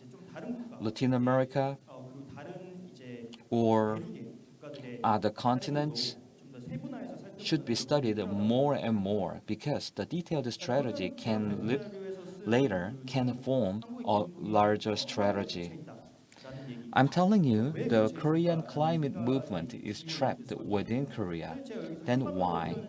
I'm telling you, it is trapped within the Korean peninsula. However, actually, ecological peace has not been fully considered between the two Koreas, and we are trapped within South Korea. 조금 더 넓혀서 생각을 하자면 Let me expand our viewpoint a little bit. Sunrise movement has been most referred case in Korea. 청년기후 공동행동에서 지난 7월에 In the YCEA, where I am working, and we came up with a new program and provided internal training. We wanted to invite international guests, and 국내단체도 여기에 이제 네트워크가 we wanted to invite someone from Sunrise Movement, but we found out that they do not have any network with Sunrise Movement. Even though we are talking about Sunrise Movement, but we do not have any interaction with them. That is something that needs to be improved. So, we are getting the information only via the news, so our understanding cannot be adequate enough. But of course, there were some solidarity examples. For example, the Tusan Ability is now building the coal power plant in Vietnam, and GIG, another youth group, is protesting against the coal power plant which will be built in Indonesia. Let me give you more cases from YCEA. And we were spraying with the green paint, and what you are doing is the greenwashing. I draw that in front of the Dusan building. We delivered a clear message. And we are on the criminal case and the civil case in the court. The core message is to stay away from coal power plant. But now, beyond that, we are talking about national responsibility and ecological discourse. The depth of the solidarity is not that high, but in the next year, we will pay a visit to Vietnamese site and listen to the voice of the local people. We will meet with the local activists to see what is really happening in Vietnam. We are going to observe and record, and we are going to produce the new discourse. In that process, the discourse we want to build is like this. The peace on the Vietnam is important. We are in solidarity with the peace movement of Vietnam. And we have the Vietnamese War and the Korean War. And based on the history of the war, we should rewrite our discourse about environmental protection. And why can we focus more on international solidarity? There are many obstacles. I'm going to introduce some of the obstacles. Currently, we are busy enough with local businesses. That's something that we should accept. We do not have the network, we have the language barrier. It is really daunting to monitor and keep it consistent. There are some realistic obstacles. I know it, and within the YCEA, and we understand that we have some internal confrontations. However, the biggest issue is because we did not have enough discussion why international solidarity is really necessary. And today, I'm suggesting international solidarity is really necessary, and I am proposing something new to you. So let's move on to the question what we can do together. So the US and Australia, Vietnam, and Indonesia are where we have some relations. But when we think about what would be the area that we can work together, there are two. First, it's about the climate justice, the stake or the interest of the local communities. Some of the issues might be overlapping. So first, about the climate justice, country A, when they export something to like a country B, when they have like an imperialistic or imbalance in the power between the two countries. For example, let's say the Australia is trying to block the export of the coal to Korea, then we have to work at a local level to have like a fight or struggle. And to stop the Korean company to build a coal power plant in Vietnam, we have to work with the local communities as well. So like outsourcing this kind of the coal plant or the damage from this whole climate justice should be also handled together. And what I may not be able to cover in today's presentation is about the localism. I mean, this could be covered later in a broader discussion when you have a follow-up discussion in a more integrated and comprehensive discussion that will be for the future discussion. And the second is about the interest of the local communities. One thing is that the local communities, for example, we have like a Korea, China, and Japan. They work on this particulate matter with this joint research, and we can work together to find a solution. It's not about who is causing and which is suffering from the damage, but it's really about how we can work together to build a better future, and that will be the most or the better focus. And we are like a neighboring countries, but sometimes we cannot work together. For example, about Japan's climate movement or Chinese climate activists, we have little knowledge, and we are not really that much interested in our neighboring countries in terms of the climate activism. Then that will be something we have to work on in the future. So this is what I covered before, and also the differing interest between the three neighboring countries. And now let me share with you my personal experience and why I came to be more interested in this whole international solidarity and what I want to achieve. Well, I think this whole international exchange was one of my interest area. I wanted to like network and hang with the people from the other countries, and that's what I liked. And in my college, I mean, I mostly hanged out with this international students. And it's not just that. I mean, I felt the need for more international solidarity. That's and the real trigger was in August. We had this international program that I attended and went to the U.S. and the 10 activists went there to the U.S. And now the 10 activists from the U.S. are now in Korea for 2 weeks. They are now traveling around the country to meet with this whole activist and policy makers, and they are now in the program. Well, as I work with these people, I feel we are connected. I mean, they are from other countries and they are interested in our own country's problems. It's really make me feel very passionate, and we can work together for the common goal, and that really makes me inspired. And there's another thing about the whole trigger. Korea, like 90% of the energy sources are imported from other countries, and most of them are like a fossil fuels. I think that is the biggest issue for Korea. So we have to work at an international solidarity level to stop this export and import of the energy sources from the Russia, importing the coal or exporting the coal. I mean, the activists of the two countries have to work together. Otherwise, we may not have the right understanding on the supply chain of these two countries, and also we may not have the right understanding on this, like the whole resource mining and extraction. So we have to have the right level of the international solidarity to tackle these issues. And also, I think having this relationship with the other countries in activist relationship is really important. As I mentioned before, I love this international networking, but you should have this whole friendship and relationship in place and build a trust, not just to sharing the emails. I mean, you can do business by just sharing emails, but if you have trust and friendship and solidarity, then you will see the real problem and what discourse you can build together and what word we can make together. And you can also see the whole real context of the problem. And along the way, you can also have better understanding about the culture in a free and informal settings. And that's also really important. You can listen to the other people and their countries and what they are doing, and what kind of the ecological sensitivity, and what about their like the ideas about this whole race and the biodiversity, and you can learn about this whole context that are hidden from the news articles, and you can have a clear understanding and also find the context from projects and programs, but also you can work the other way, and by understanding them better, you can see the problems and the projects that you can work on.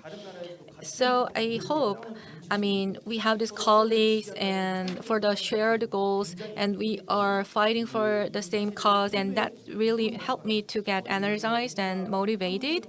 And in Korea, let's say we have a one activist arrested, then we can issue some statements in the other countries in show of like the solidarity, and that will help us to work on these actions, and that will make us stronger and more powerful. That's also a good strategy and good approach. And one last message. This is from Zero Hour. That is their posting. That we are the ones that we have been waiting for. So we should take the lead.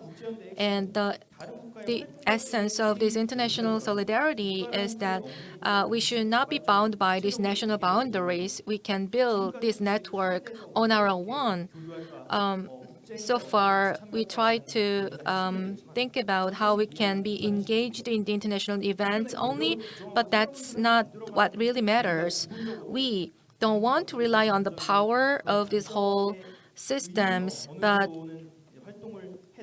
we can use that. But also, we have to be away from this whole political influences. We have to build the world that we want. We have to work on our own. That should be the starting point of the international solidarity, and that will be not the public or the private diplomacy, but it will be some new kind of the diplomacy and international solidarity.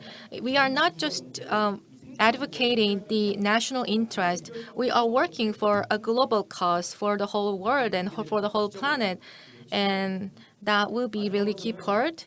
And last but not least, before closing my presentation, I want to tell you this: we are living on the same planet, so we should not be trapped by this whole geographic boundary.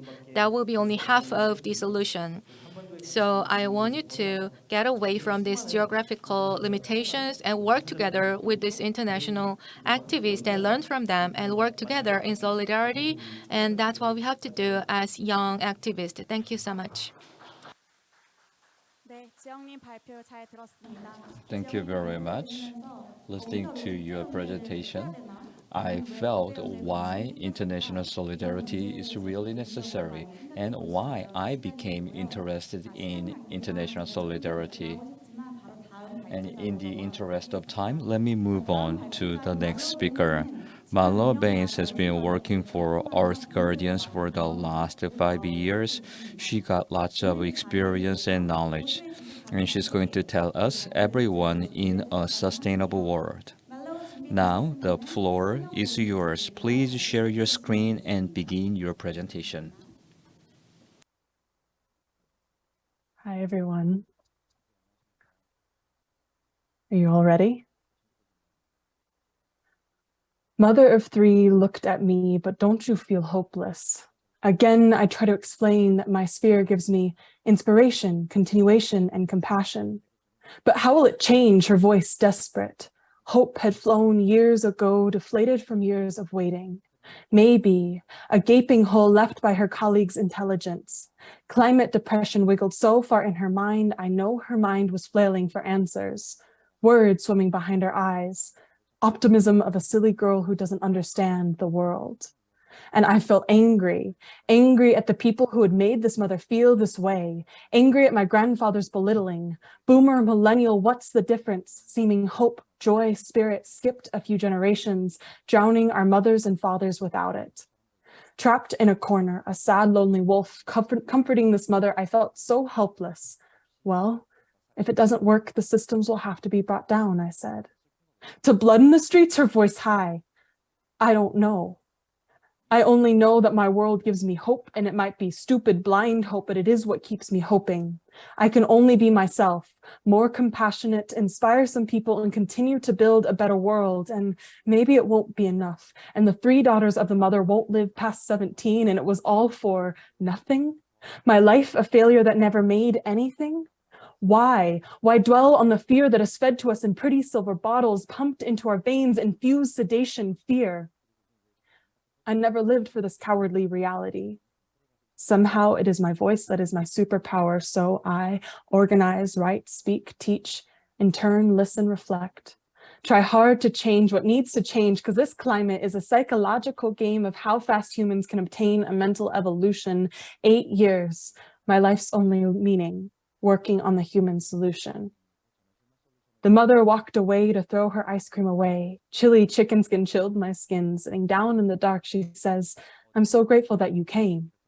I think you woke up all those old white people. You give me hope, Marlo, belief that our world can actually be saved. And her eyes lit with little watery stars swimming behind. It almost felt like her hope had been awakened. Victim deciding to become a healing survivor. Fear tried draining us, but the light overcame always, over and over again. But I'm drained from the experience, so tired of this society dividing more and more for power. My stomach's clenched, I'm draining quick. How does our world have such a juxtaposition from light and dark, so easily persuaded to succumb to the darkness? Mine can't withstand this pessimism. I know this was never her intent. Silver stunted daggers bare from my chest. How do I wield them for good?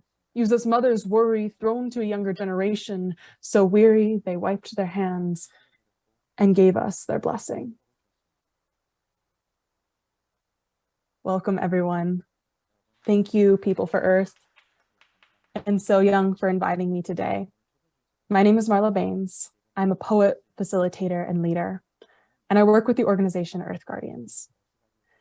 Now I'm here today to talk about solidarity, my personal story, community organizing, and how we can work together across oceans and mountains.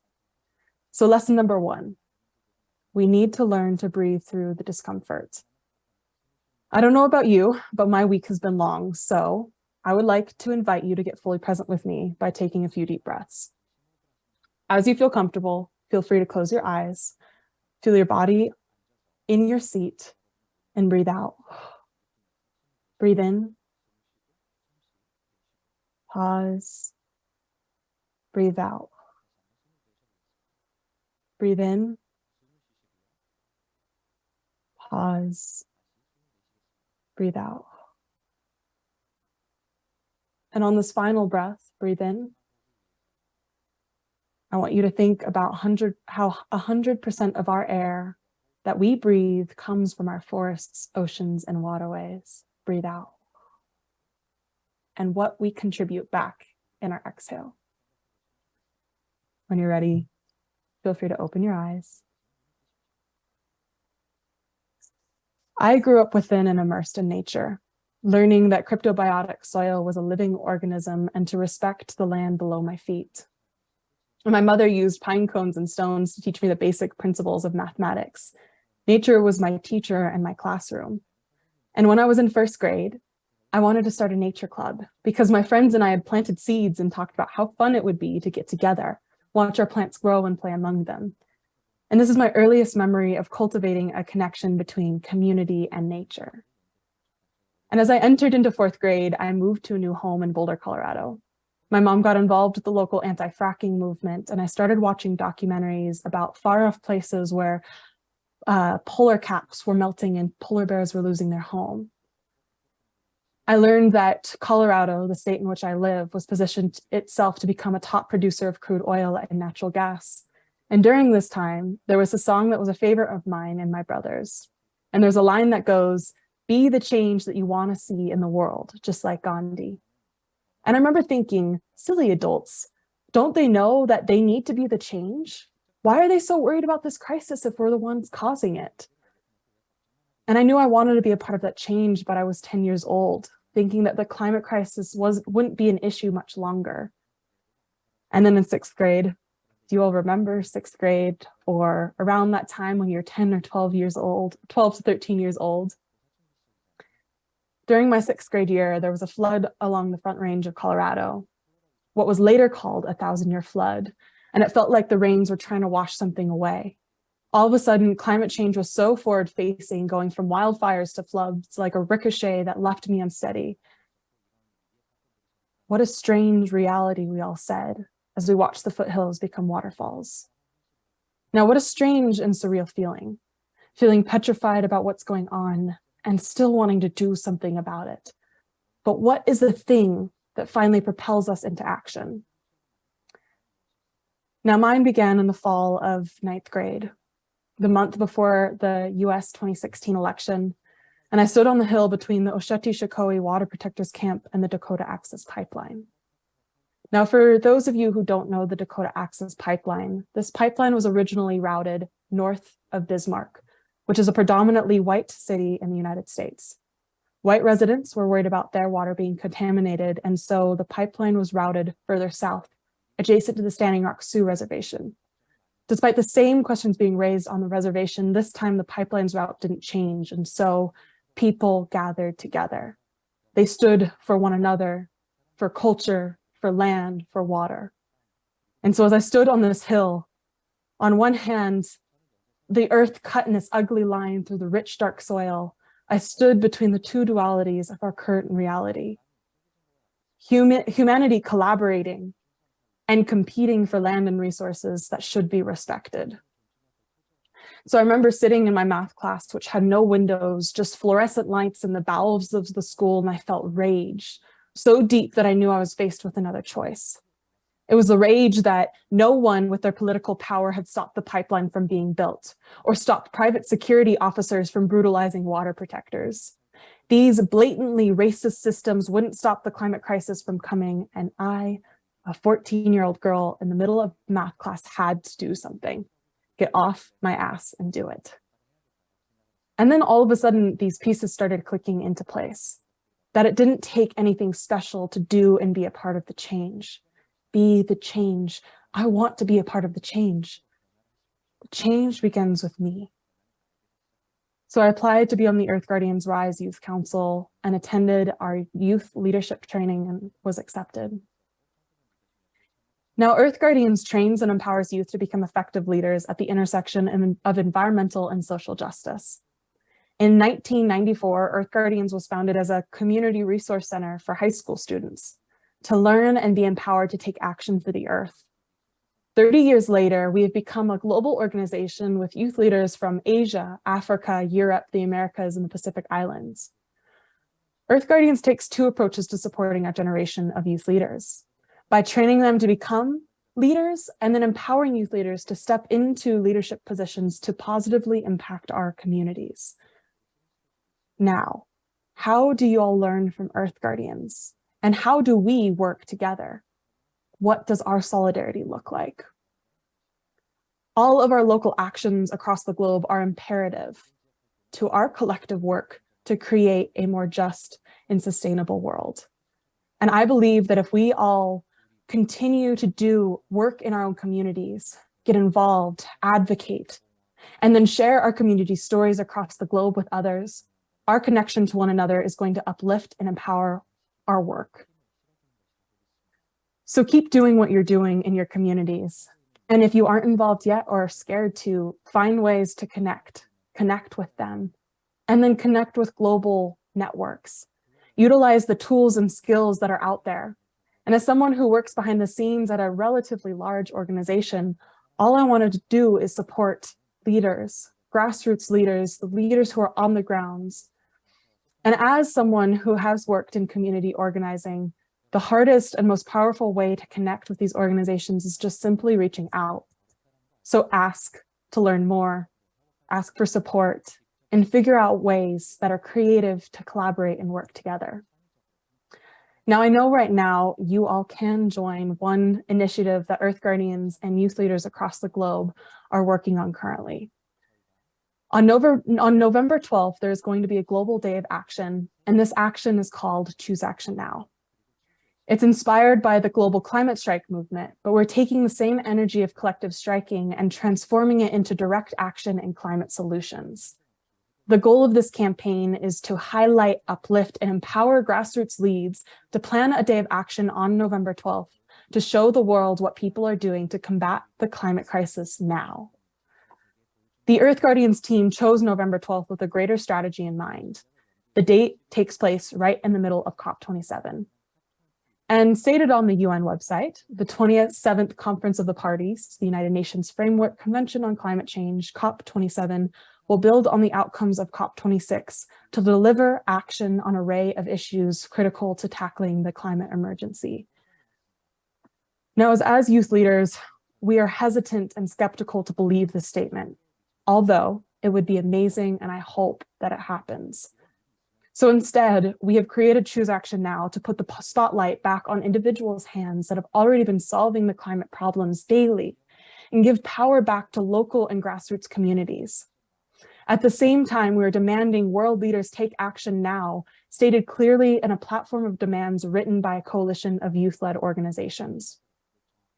We wanted to create an initiative that anyone, anywhere can take part of and during COP27.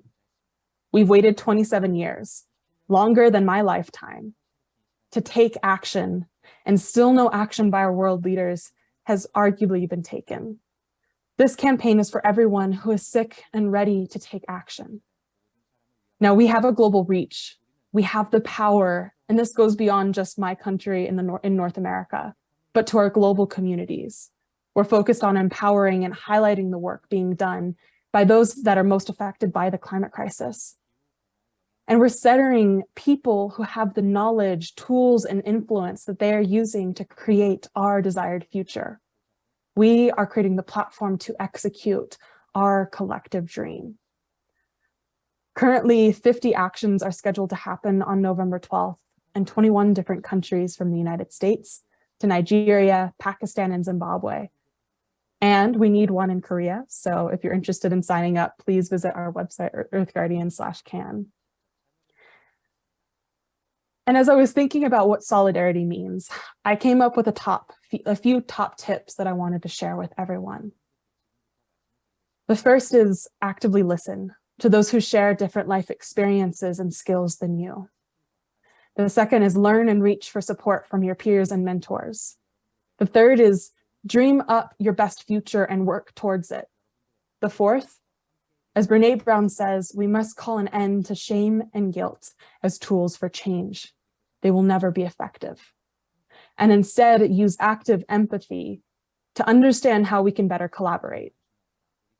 Celebrate your successes, however small or large. And finally, this movement and this work is taxing.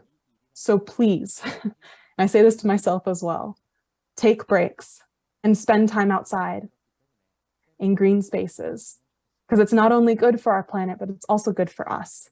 And take care of yourselves.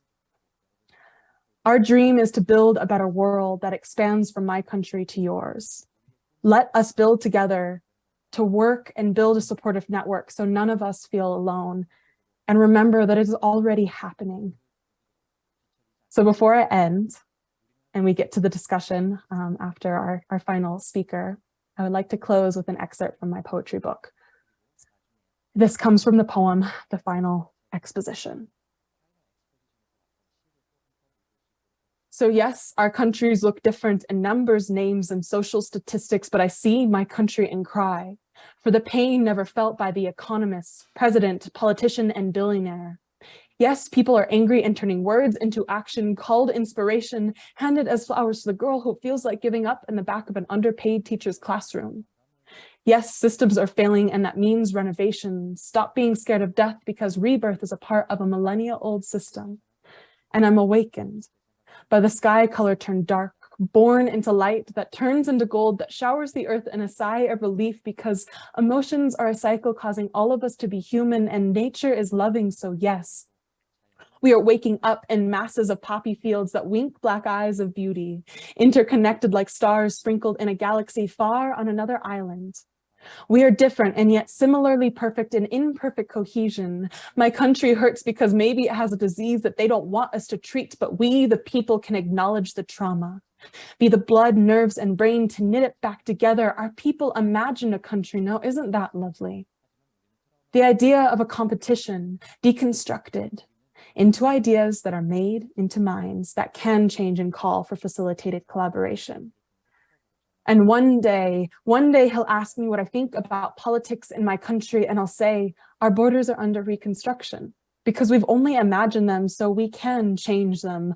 All things being equal, something so revolutionary that they call it the evolution of consciousness. And the whole time we finally realized that people were in power and that human means keeping our piece of space clean and healthy. And we've done it. Every night I will go to sleep mystified by the sacred soul that holds our beings. That youth did it, adults helped us, and nature bounded and leaped with us. I will weep in this man's presence as I greet him as another human being. I'm back in the current moment, and he says, your country is perfect. And I smile because I know it isn't, so I say, we are human. Therefore, what is a country? And I get back to work smiling because we are creating change globally. So now, what are we going to do after today? Thank you all.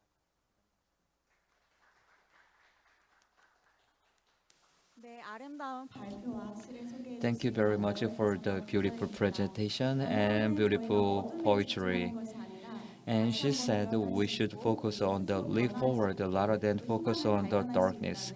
We should be able to find out the hope. That was the bright message. Thank you very much. And let me introduce the last presenter.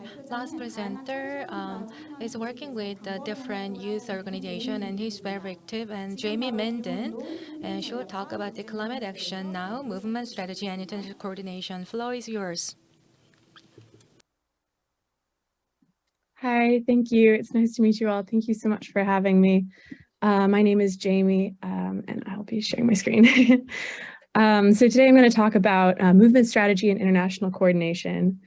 So first, I'm just going to say a few words about my beginnings. I'm from California in the Bay Area, and my entire life, I've seen nothing but drought in the place that I call home.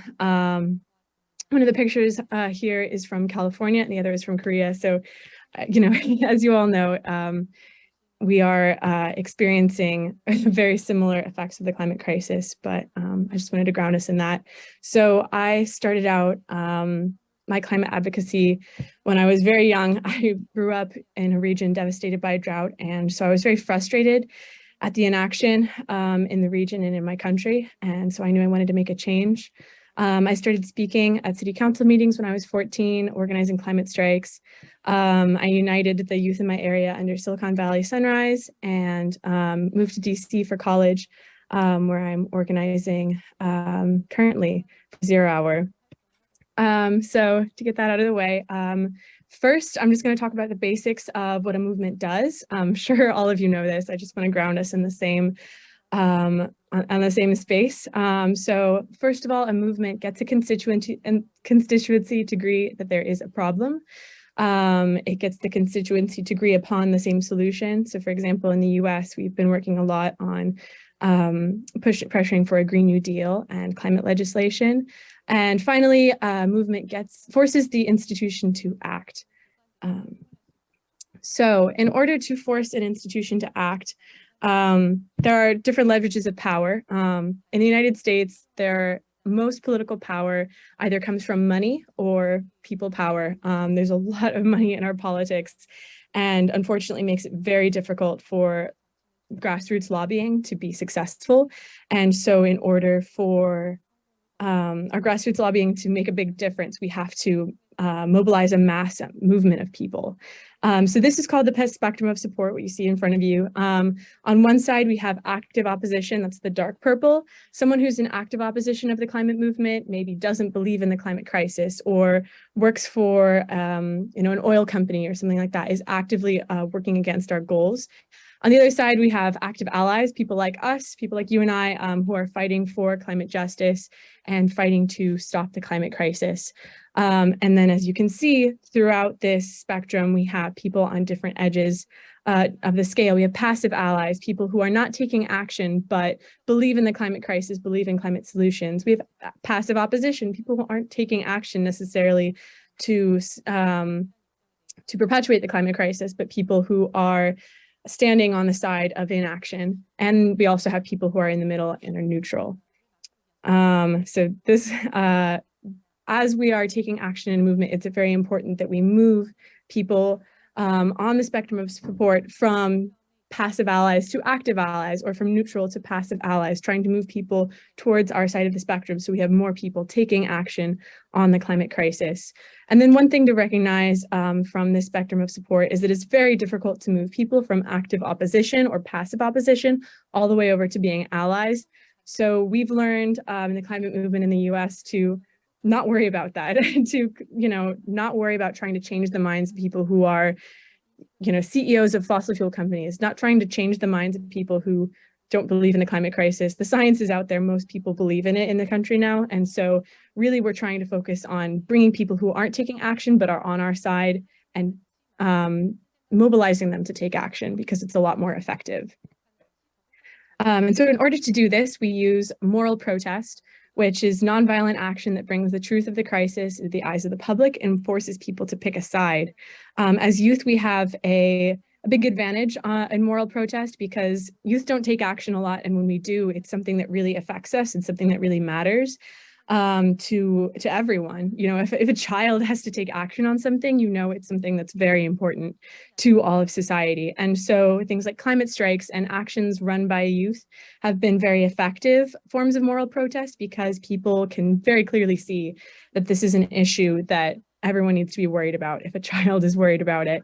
And so effective moral protest does four main things. It targets the public, so it's not targeted necessarily at changing the minds of government officials. It's targeted at changing the minds of the public and forcing them to take action and become active allies.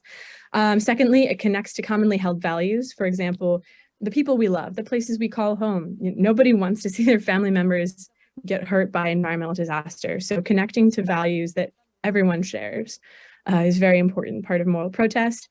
Moral protest, thirdly, makes the public choose a side, causing movement on the spectrum of support. So like I said previously, turning passive allies into active ones, turning neutral people into passive allies. And finally, moral protest escalates by increasing participation, sacrifice, and disruption throughout actions. So you might start out with a march on a Saturday, and then you move into, you bring people in from that march and you recruit them and you train them, and then you bring them into maybe striking. So that's an up level of sacrifice of, you're striking from work or school. So you're sacrificing your day, and it's just, increasing disruption, and you move up from there. And by the way, I would just like to take a moment to give credit. I've been a Sunriser for a long time. I also work for 0 Hour. I'm representing 0 Hour in this space, but a lot of the ideas I'm talking about right now, I learned from Sunrise. So I'd like to give credit to that. This is not 0 Hour's message that I'm necessarily drawing from. This is also from my work with Sunrise.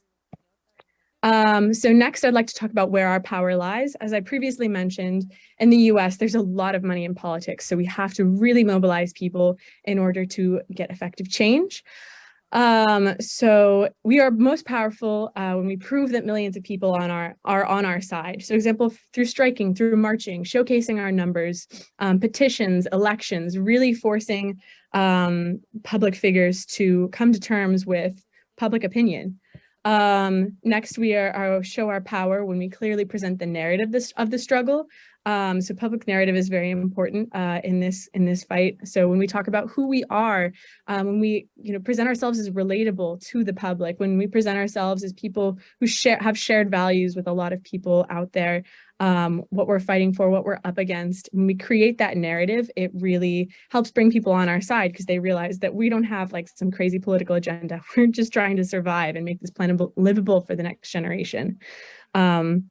And finally, we are powerful when we force the public to pick a side, as they already mentioned, through moral protest, moving people along the spectrum of support. So next, I'm going to talk a little bit about political common sense and some history in America. So this is an image of a mural made in Franklin Delano Roosevelt's New Deal. The New Deal began in the 1930s, and it was very effective at getting people jobs, getting people healthcare, and it changed the political common sense. People were destitute and starving, and so they needed a New Deal to bring them back into economic prosperity. And it is worth mentioning that there are a lot of justice issues with the New Deal in the past. The opportunities that were available to white Americans in the New Deal were not available to people of color in America. So that is very important to note. So during the New Deal, the second Bill of Rights was proposed by Franklin Delano Roosevelt, and it was very popular. It stated that every American has the right to a job, an adequate wage and decent living, a decent home, medical care, economic protection during illness, accident, old age, or unemployment, and a good education. And if you've spent any time in America recently, you know, in the past 50 years, you'll know that this would never fly today. This is not popular. This would be absurd and far left in the eyes of Americans today. But back in the 1930s, this was the political common sense. This is a quote from President Eisenhower, American president in the 1950s. He said, "Should any political party attempt to abolish Social Security, unemployment insurance, and eliminate labor laws and farm programs, you would not hear of that party again in our political history." That is very powerful as a statement because that is what has happened in America. And the parties that are doing these things are very, very prominent.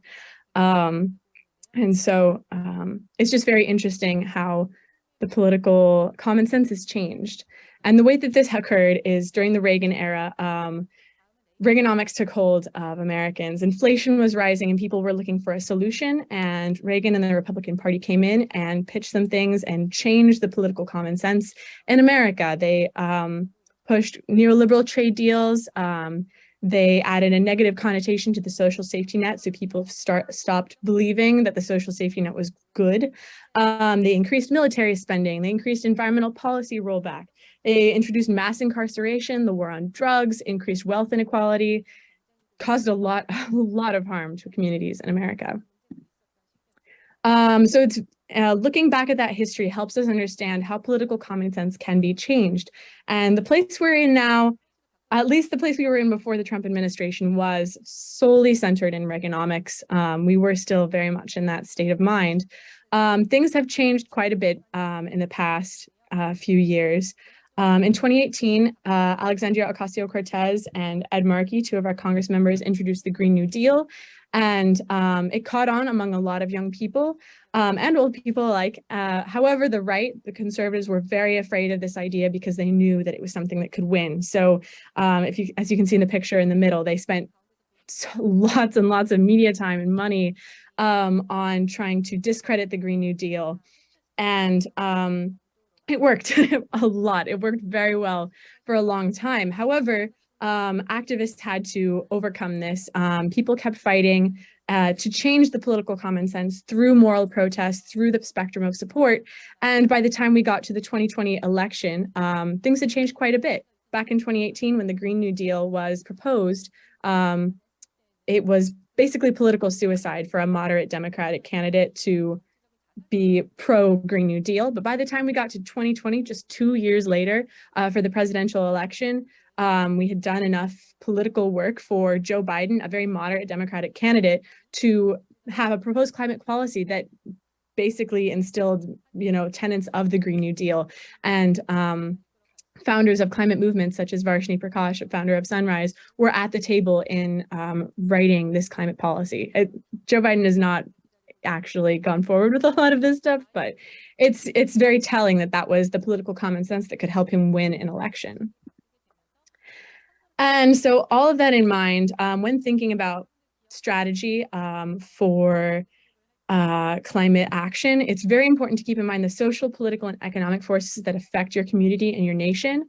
In Europe, the Fridays for Future Friday climate strikes were very, very successful. The picture on the bottom here shows a climate strike in Europe. They were incredibly successful. People of all ages showed up, not just school children, because people could. There was the social safety net in place, and it still is, that allows people to leave work for a day or take a sick day. And in America, that is simply not the case. People don't have the right to sick days. People don't have the right to leave work as easily. And even if you do have the right to do that or the ability, it is very, very difficult to take a day off in our world without a social safety net. A lot of people can't afford it. And so I was really encouraged to hear actually that you in Korea in September had a strike on Saturday instead of Friday. It was very successful, so I applaud you for that. That was very smart. Another thing to keep in mind, at least about America, and I'm sure that you have more context about what's going on in Korea that you could apply this to, but in America, as I said before, we have a lot of money in politics, so we really have to look at our sources of power and leverage. One person striking for climate every Friday, like Greta Thunberg did, would not make that big of a difference here in America. I know, because we tried. Because money in politics is a much more important factor for politicians than people power until we get mass numbers of people in the streets. So just to overview, these are the three things movements do, and movements do them by setting collective goals and building campaigns, building public support through relational organizing and moral protest. Relational organizing, I forgot to mention, is connecting with people in person, which is really difficult during the pandemic, but really having face-to-face interactions and building community within organizers. And then finally, they do them by power mapping, which is another way of saying strategy, and targeting decision makers to deliver on public demands. So I know I'm short on time, but I will go very quickly. So I do work for Zero Hour. I'm a policy analyst, and I'm currently an interim organizing lead until we get a new one in place. And so here are a few things we do. We do a lot of political endorsements, both in the US and abroad, but I'm on the US national team, so I focus on the US, but these are some people we've supported. We do a lot of national policy advocacy and advocacy for environmental justice. We are active coalition partners with frontline communities, such as the Indigenous-led People versus Fossil Fuels Coalition and Stop the Money Pipeline. This picture below is a picture of a protest last year I was at with People versus Fossil Fuels, an Indigenous-led group. We also plan actions ourselves. This is an action from 2018, one of our first climate strikes at the White House. And then we go to quite a few international climate conferences. We always have several Zero Hour members supporting us, or representing us at COP. We also have international diplomacy pressure coalition organizing. I have been doing a lot of work around loss and damages and climate reparations, as well as US State Department pressure. And finally, our organizers regularly work on UN youth initiatives serving on Youngo, the youth constituency of the UNFCCC.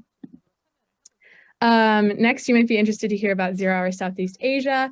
We have ambassadors in Southeast Asia from the Philippines, Vietnam, Thailand, Pakistan, India, China, Singapore, and Hong Kong. Our most active chapter is in the Philippines, and we have some very amazing, incredible organizers in the Philippines that are working. Zero Hour Southeast Asia also partners with several organizations. So if you're interested in partnering with us, I have more information on you for that. But we partner with local groups such as Fridays for Future chapters, Climate Strike Thailand, Extinction Rebellion chapters, etc. And one thing to note is that organizing in the Philippines has been particularly difficult given the political situation. So the current campaigns are centered around education and plastic reduction. Our organizers quite literally put their lives at risk organizing in the Philippines because of the dictatorship and the anti-terrorism bill there that targets activists. So they're in a very, very difficult position. So I'm sorry, I'm not able to share as much information as I would like to about Zero Hour Philippines. But they also previously did amazing work organizing Zoom trainings, workshops, art exhibitions, conferences, local lobbying, and relief across the Philippines. So if you're interested in creating a Zero Hour South Korea chapter, I would love to work with you. Or if you're interested in partnering with Zero Hour Southeast Asia, I will meet with you to help you begin or help you connect with our Southeast Asia partners. This is the form. I can share it with people after this presentation as well. It's bit.ly/ZH for Zero Hour chapter. I will share that again later, but if you fill out this form, I will reach out to you. So please do. I would love to work with you. And then finally, I would love to talk more with you about which issues we might be jointly interested in on international cooperation. These are a few I could come up with, but I would love to work with you all on climate protests to change the global political common sense, especially if we were able to bring back the climate strikes on the scale that they were in 2019. The pandemic really threw a wrench in climate striking because relational organizing and in-person striking was so hindered. But I really hope that we can bring that back. Also, COP27 and other international diplomacy events would be a great place to collaborate, especially because we would be moving across borders so we could really meet in person. Collaborating regionally, of course, with Zero Southeast Asia would be amazing, as well as leveraging our shared power by hosting joint strategy sessions, sort of like the one we're doing now. And finally, climate justice in our nations and internationally is definitely something we all seem to be in agreement on. So I've got some discussion questions here. I'm not exactly sure where we would like to go from here, but I will stop screen sharing. And thank you so much for having me today. It's been an honor.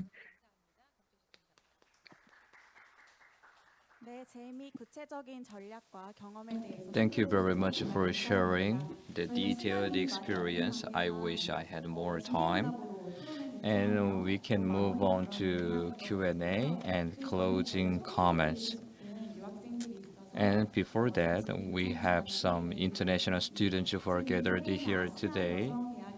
And from Asia Women's University, we have 3 students. And could you introduce yourself, if you don't mind? And let me pass the microphone over to you. So listening to the presentation, please tell us how you felt.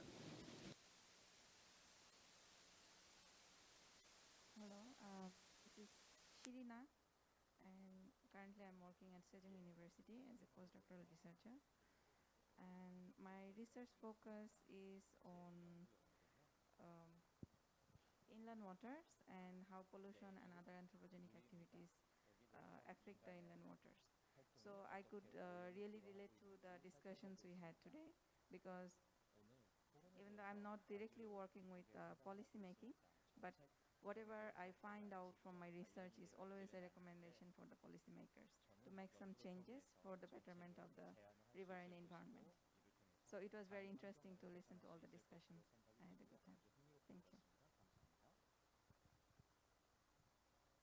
Hello everyone, my name is Kamala Kesi and I'm from Nepal.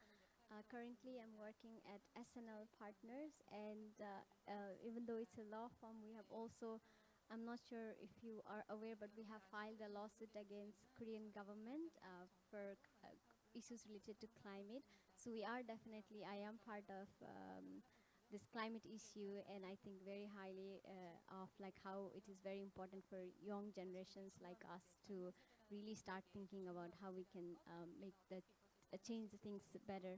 So I was really glad to hear all the perspectives and how a lot of organizations in Korea and around the globe are fighting against making things better to make things better in the earth. So thank you so much, and it was nice to meet you all. Thank you.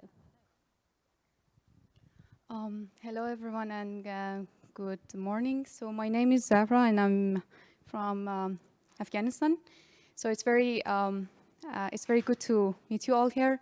So for me, environmental rights are some, what is it called, new human rights. And as I call myself a human rights, to be a new human rights activist. And so I feel like I urge to be part of this fight maybe in the coming future upon my graduation from university. So I feel like to be able to have a very profound ground for the whole humanity to survive in this crisis is to build the solidarity, and it happens if we all can work together. And I'm so happy that I'm seeing so many people in here today that they really want to be part of the change, and I would be delighted to stay connected and work with you all in the future. Thank you so much for having me today.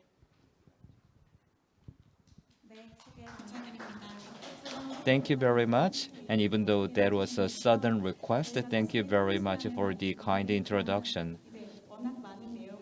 As we were discussing so many topics and we are running out of the time, so I would like to open the floor. If there is any comments from the floor, if you have any question or any suggestion about better solidarity for the international activities, and please raise your hand if you have any question or comment.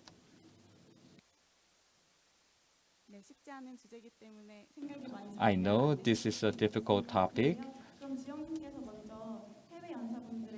And Jihyuk, what do you think about it? And could you make your comment on this? 직접 그 연구단을 대의하고 싶어서 영어로 해도 될까요? Can I speak in English? 영어로. 한국말 해도 돼요. 알겠습니다. 잠깐 그냥 바로 한국 네 알겠습니다. 네. 둘 다 하면 돼요. 네. 일단 오늘 사실 토론에서 이제 저희가 세 명의 발제를 듣고 And we listened to your presentation. Actually, there is nothing much to discuss. Marlo, I gotta say, Marlo, your poetry was lit. 그래서 그 말로의 시 낭송을 딱 들었을 때 And when I listened to Marlo's poetry, 이런 식으로 우리가 얘기를 해야겠구나. and I felt this is the way we should deliver our speech in a very formal way. And we can talk about spirituality rather than just about the academic one. And we can break the formality and we can make a new approach. And thank you very much for the inspiration. Anyway, regarding the definition of solidarity, we should have emotional interaction. We want to do something together. That kind of attitude can be the starting point. And how we can make that happen is really important. And in that regard, and this session gives us the opportunity to be connected. And rather than talking about the academic stuff, and I can deliver my story so that we can have some kind of empathy and find out the common ground.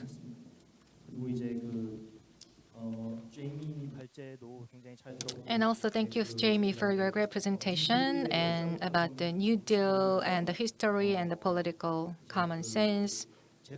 I mean, the 0 hour and what you have been doing and in Northeast Asia. Thank you for the presentation. And I think the two presenters also want to do something, I mean, with the Korean chapter, with the Earth Guardian and 0 hour, maybe we have to work together, right? We have to build something as a Korean chapter of the Earth Guardian and 0 hour, maybe. So, I mean, we're gonna have a separate, we have separate like a chatting room on the social media, so we can work from there, right? Yes, right. We are now having the interpretation service, so they will understand. So last but not least, we want to hear from Jamie and Marlo a few closing words.